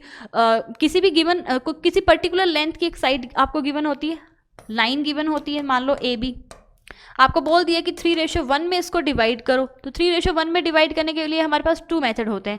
एक तो क्या कि हम पहले तो इस AB के साथ में एक एक्यूट एंगल बनाते हुए हम एक रे बनाते हैं, उसका नाम दे देते हैं हम AX, और अब उसमें अपने पास सम ऑफ रेशियोज कितना आ जाएगा 3 + 1 कितना आया 4 आया। तो हम यहाँ पे 4 इक्वल लेंथ के आर्क कट कर देते हैं, 1 that is A1 A2 A3 and A4, ये हम कट करते हैं। और इसके बाद में हम यहाँ पे 3:1 था तो हमने 4 के कट करें, एंड नाउ A3 पे यहाँ पे A4 को हम ज्वाइन करते हैं पहले B से। A4 को हमने किससे ज्वाइन करा, B से करा, एंड A4 के इक्वल एंगल हम किस पे बनाएंगे, पहले वाले रेशियो पे। पहले वाला रेशियो कितना है 3 है, मतलब A3 पे। तो इसके जस्ट इक्वल एंगल हम यहाँ पे मेजर करके पूरा यहाँ बनाते हैं। तो ये बन जाता अपना 3:1 में। एक मेथड तो ये था। दूसरा मेथड अपना क्या था कि हम वही पहले लाइन AB बनाते हैं, इसमें हम वही अगेन AB से एक्यूट एंगल बनाती हुई हम रे AX बनाते हैं, और इसमें क्योंकि ये 3:1 था तो पहले हम यहाँ पे 3 कट लगाते हैं, 1 2 3 that is A1 A2 and A3। और अब यहाँ पे इस एंगल के इक्वल जो अपनी मर्जी से लिया था, एक्यूट एंगल होना चाहिए, बस ये कंडीशन है। तो ये जो एंगल हमने लिया था इसके इक्वल एंगल हम बनाते हैं at the point B। Point B पे हमने एक्यूट एंगल बनाया और ये रे बना दी। एंड नाउ अब यहाँ पे क्योंकि रेशियो के बाद में कितना है 1, तो यहाँ पे हम एक सिंगल कट लगाते हैं दैट इज B1, ठीक है। और मैं इस A3 को इस B1 से ज्वाइन कर देती हूँ, और ये फाइनली जो पॉइंट C है वो इस लाइन को रेशियो में कितने में डिवाइड करता है 3:1 में। ये याद आया, ठीक है। इन दोनों मेथड से हम कर सकते हैं, लेकिन अब यहाँ पे अपना जनरल फॉर्म में बोल दिया कि लास्ट में देखो टोटल कितने यहाँ पे 8 है। जैसे यहाँ पे अपने कितने थे 3, वैसे यहाँ पे कितने 8, और यहाँ पे ये कितना है 5, अपना यहाँ कितना था 1, तो यहाँ 5। तो बेसिकली ये कितना हो जाएगा 8:5। तो ये लाइन इसको किस रेशियो में डिवाइड करेगी 8:5 में डिवाइड करेगी। आया समझ में? कंस्ट्रक्शन का था ये, आपका एनसीईआरटी एग्जाम्पलर में ऐसे क्वेश्चंस अवेलेबल है, तो आप वहां से प्रैक्टिस करोगे तो ऐसे क्वेश्चंस की प्रैक्टिस आपकी हो जाएगी। नाउ क्वेश्चन नंबर 12 क्वेश्चन आ गया अपने चैप्टर नंबर 8 से, इंट्रोडक्शन टू ट्रिग्नोमेट्री। क्योंकि ट्रिग्नोमेट्री आप पहली बार 8th क्लास में पढ़ रहे हो, दैट्स वाई चैप्टर का नाम था इंट्रोडक्शन टू ट्रिग्नोमेट्री।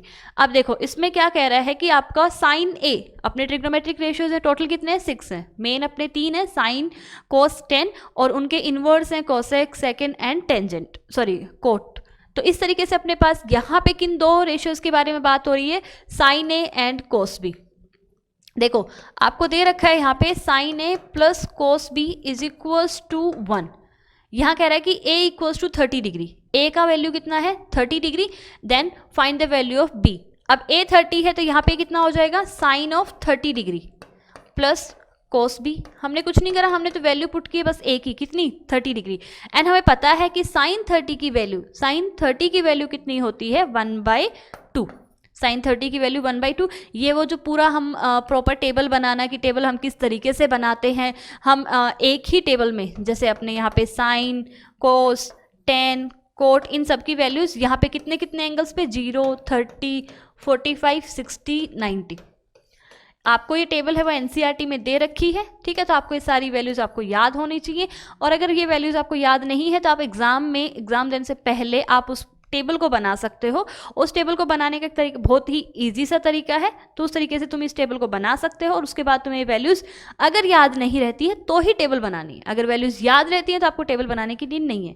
लेकिन अगर आप कंफ्यूज हो जाते हो कि कौन से एंगल पे कौन सा रेशियो का क्या वैल्यू होता है, तो उसमें बेटर है कि आप टेबल बना लो, एंड टेबल से फिर आप ईजिली सारी वैल्यूज़ है वो कर सकते हैं। क्योंकि अगर आपको टेबल याद नहीं है तो आपका जो चैप्टर नंबर 8 है उसमें जो ये ट्रिग्नोमेट्रिक रेशियोज में जो एंगल वाले क्वेश्चंस है वो आप नहीं कर पाओगे, और ना ही आप चैप्टर नंबर 9 कर पाओगे एप्लीकेशन ऑफ ट्रिग्नोमेट्री, क्योंकि उसमें तो सारे एंगल्स आपके इन्हीं में से होते हैं।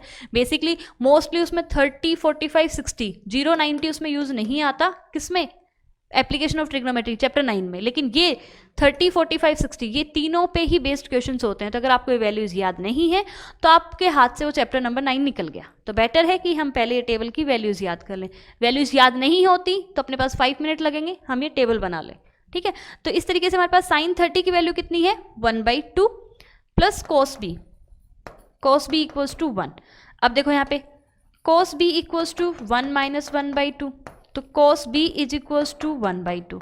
अब देखो कोस बी की वैल्यू 1/2 आई है। अब आप ये बताओ कि क्योंकि दोनों के बीच में इक्वल का साइन लग रहा है तो दोनों आपस में इक्वल है। अच्छा, कोस में कौन से डिग्री के एंगल पे वैल्यू 1/2 होती है, वो होती है कोस 60 डिग्री की। Cos B equals to cos of 60 degree.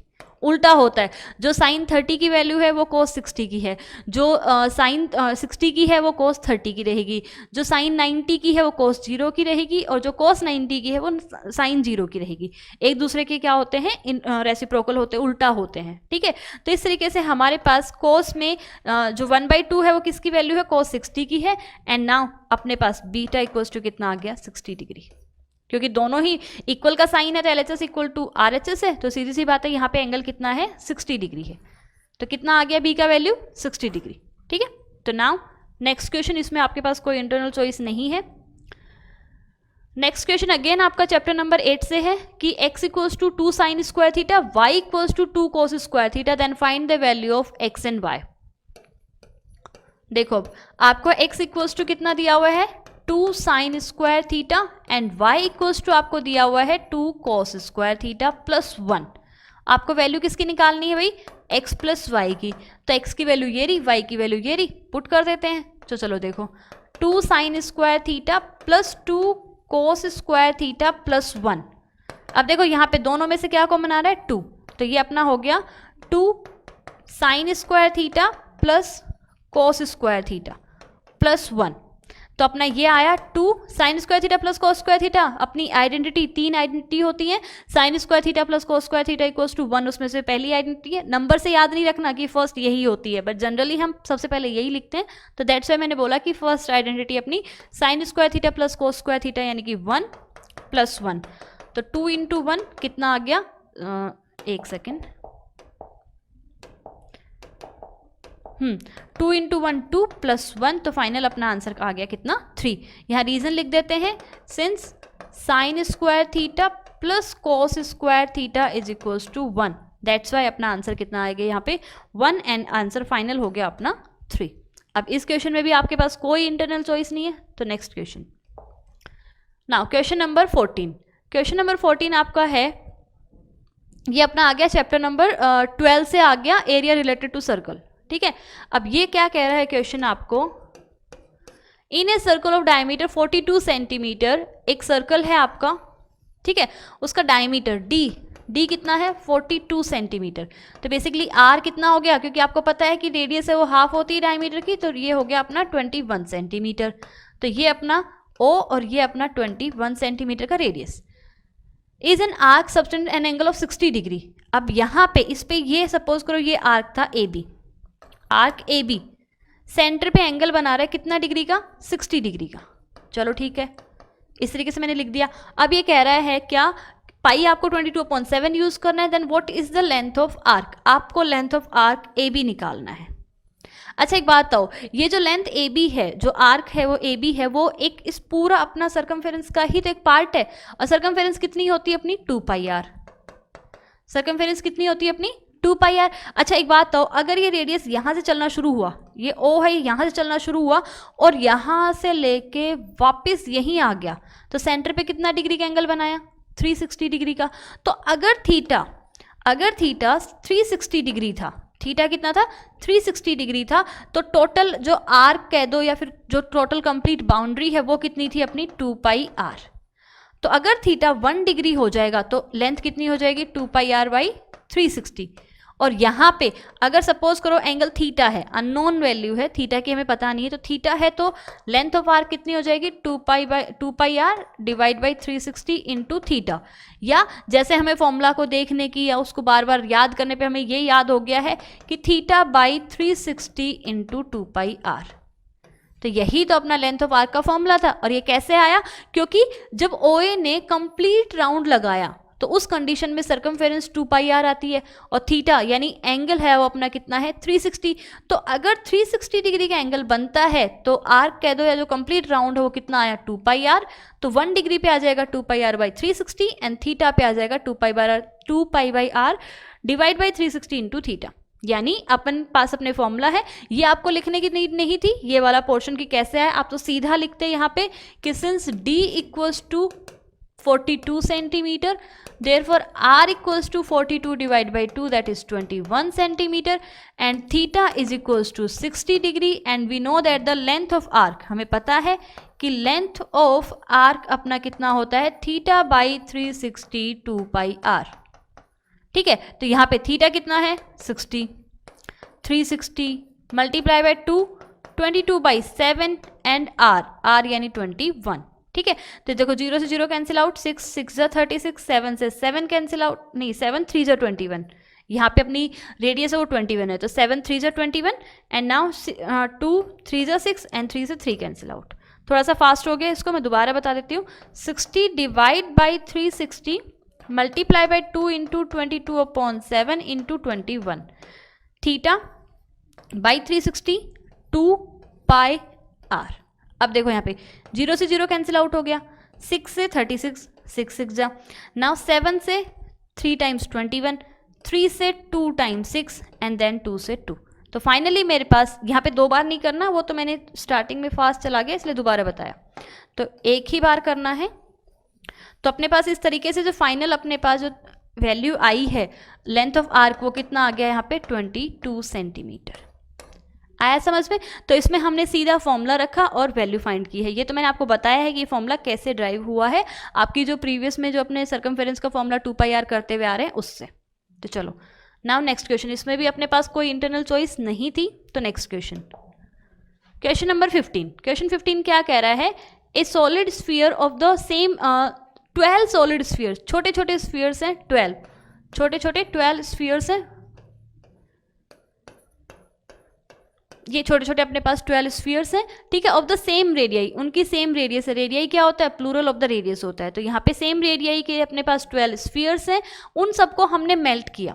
उन सबको हमने यहाँ पे मान लो हीट दी है और हीट देने की वजह से सबको मेल्ट कर दिया और मेल्ट करके हमने क्या करा, are made by melting a solid, एक second, 12 solid spheres of the same radius are made by melting a solid metallic cylinder of the, अच्छा यहाँ पे ये सिलेंडर था, उस सिलेंडर को मेल्ट किया है भाई, ये यहाँ पे इनको स्फीयर्स को नहीं करा, ठीक है,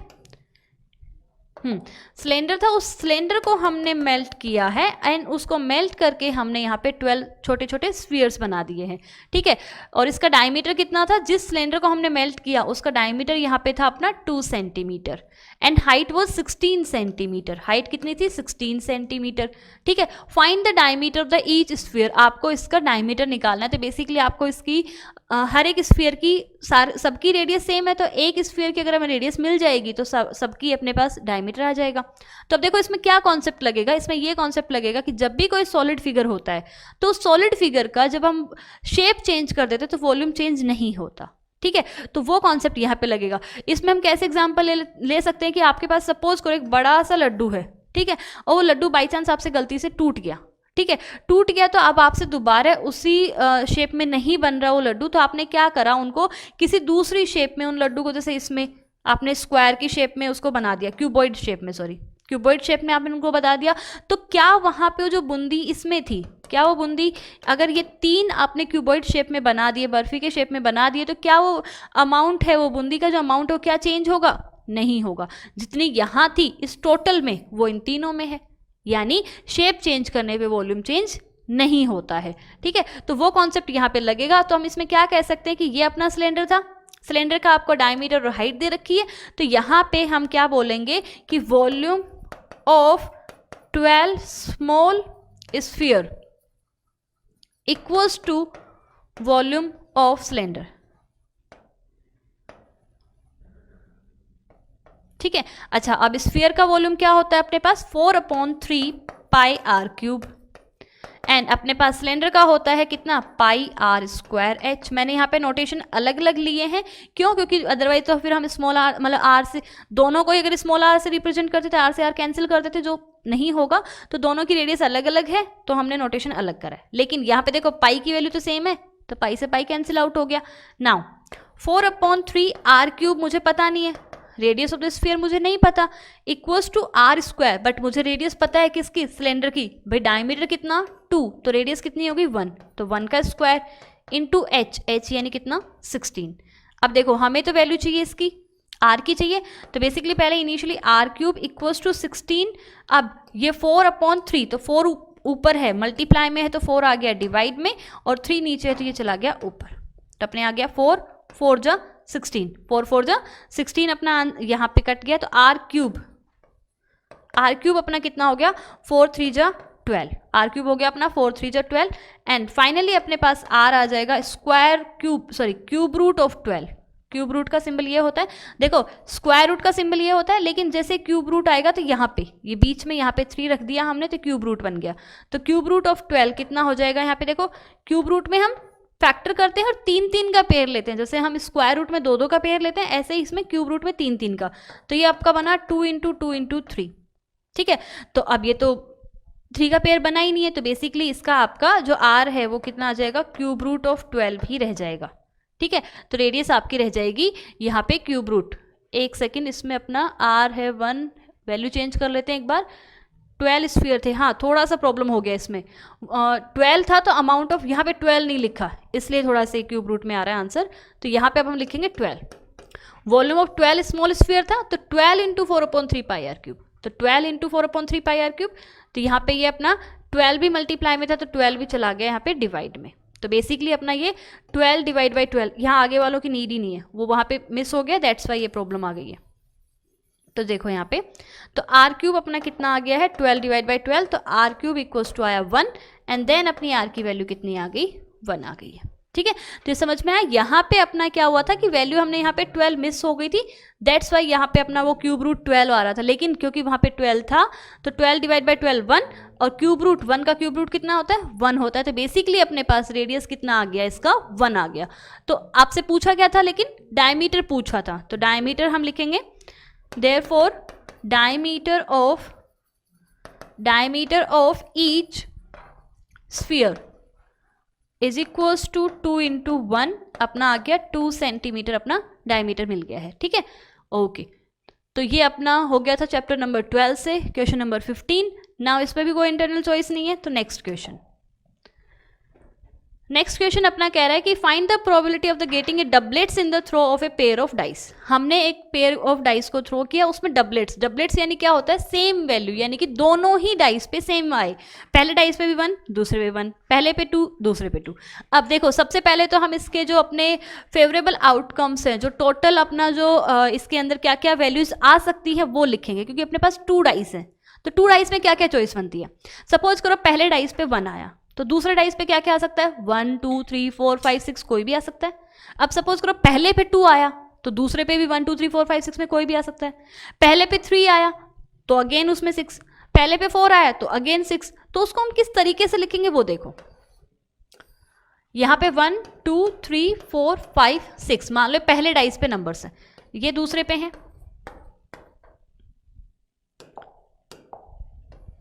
5 and 6। अब देखो कैसे लिखेंगे। सपोज करो यहाँ पे ये फर्स्ट डाइस मान लो और ये अपना सेकंड मान लो, तो फर्स्ट डाइस पे 1 आया तो सेकंड पे 1 आ सकता है, सेकंड पे 2 आ सकता है, सेकंड पे 3 आ सकता है, सेकंड पे 4 आ सकता है, सेकंड पे 5 आ सकता है एंड सेकंड पे 6 आ सकता है, ठीक है। अगेन अब मान लो पहले डाइस पे 2 आया तो दूसरे पे 1 आ सकता है, दूसरे पे 2 आ सकता है, 3 आ सकता है, 4 आ सकता है, 5 आ सकता है, 6 आ सकता है। चलो अब सपोज करो पहले पे 3 आ गया, तो अगेन उसके पास तो वही 6 चॉइस है, क्योंकि पहले की तो हमने फिक्स की है, तो अगले के पास अगेन 1 2 3 4 5 6 में से कोई भी एक आ सकता है।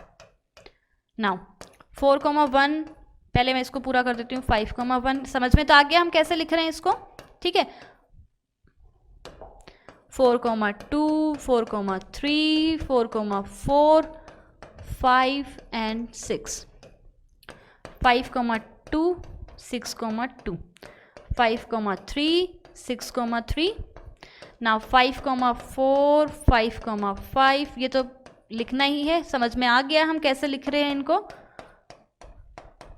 चलो कंप्लीट, ठीक है।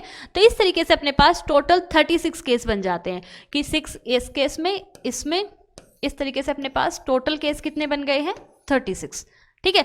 अब पूछा क्या है, डबलेट्स मैंने क्या बोला कि दोनों ही डाइस पे सेम फिगर आ रहा है, वो अपने डबलेट्स होंगे। अब वो कौन कौन से हैं वो देखो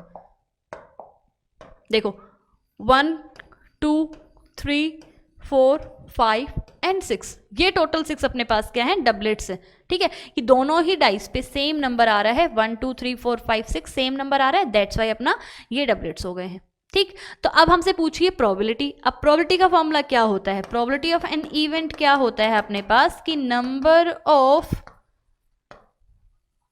favourable outcomes divide by total outcomes.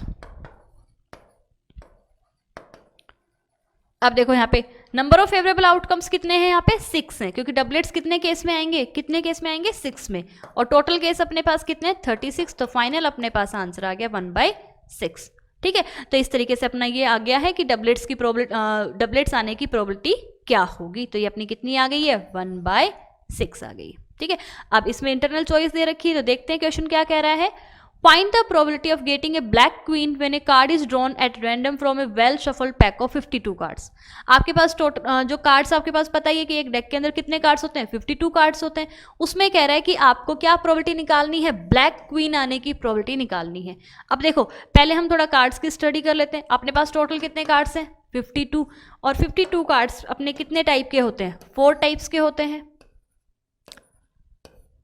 अपने 4 टाइप्स के होते हैं, कौन कौन से होते हैं, क्लब,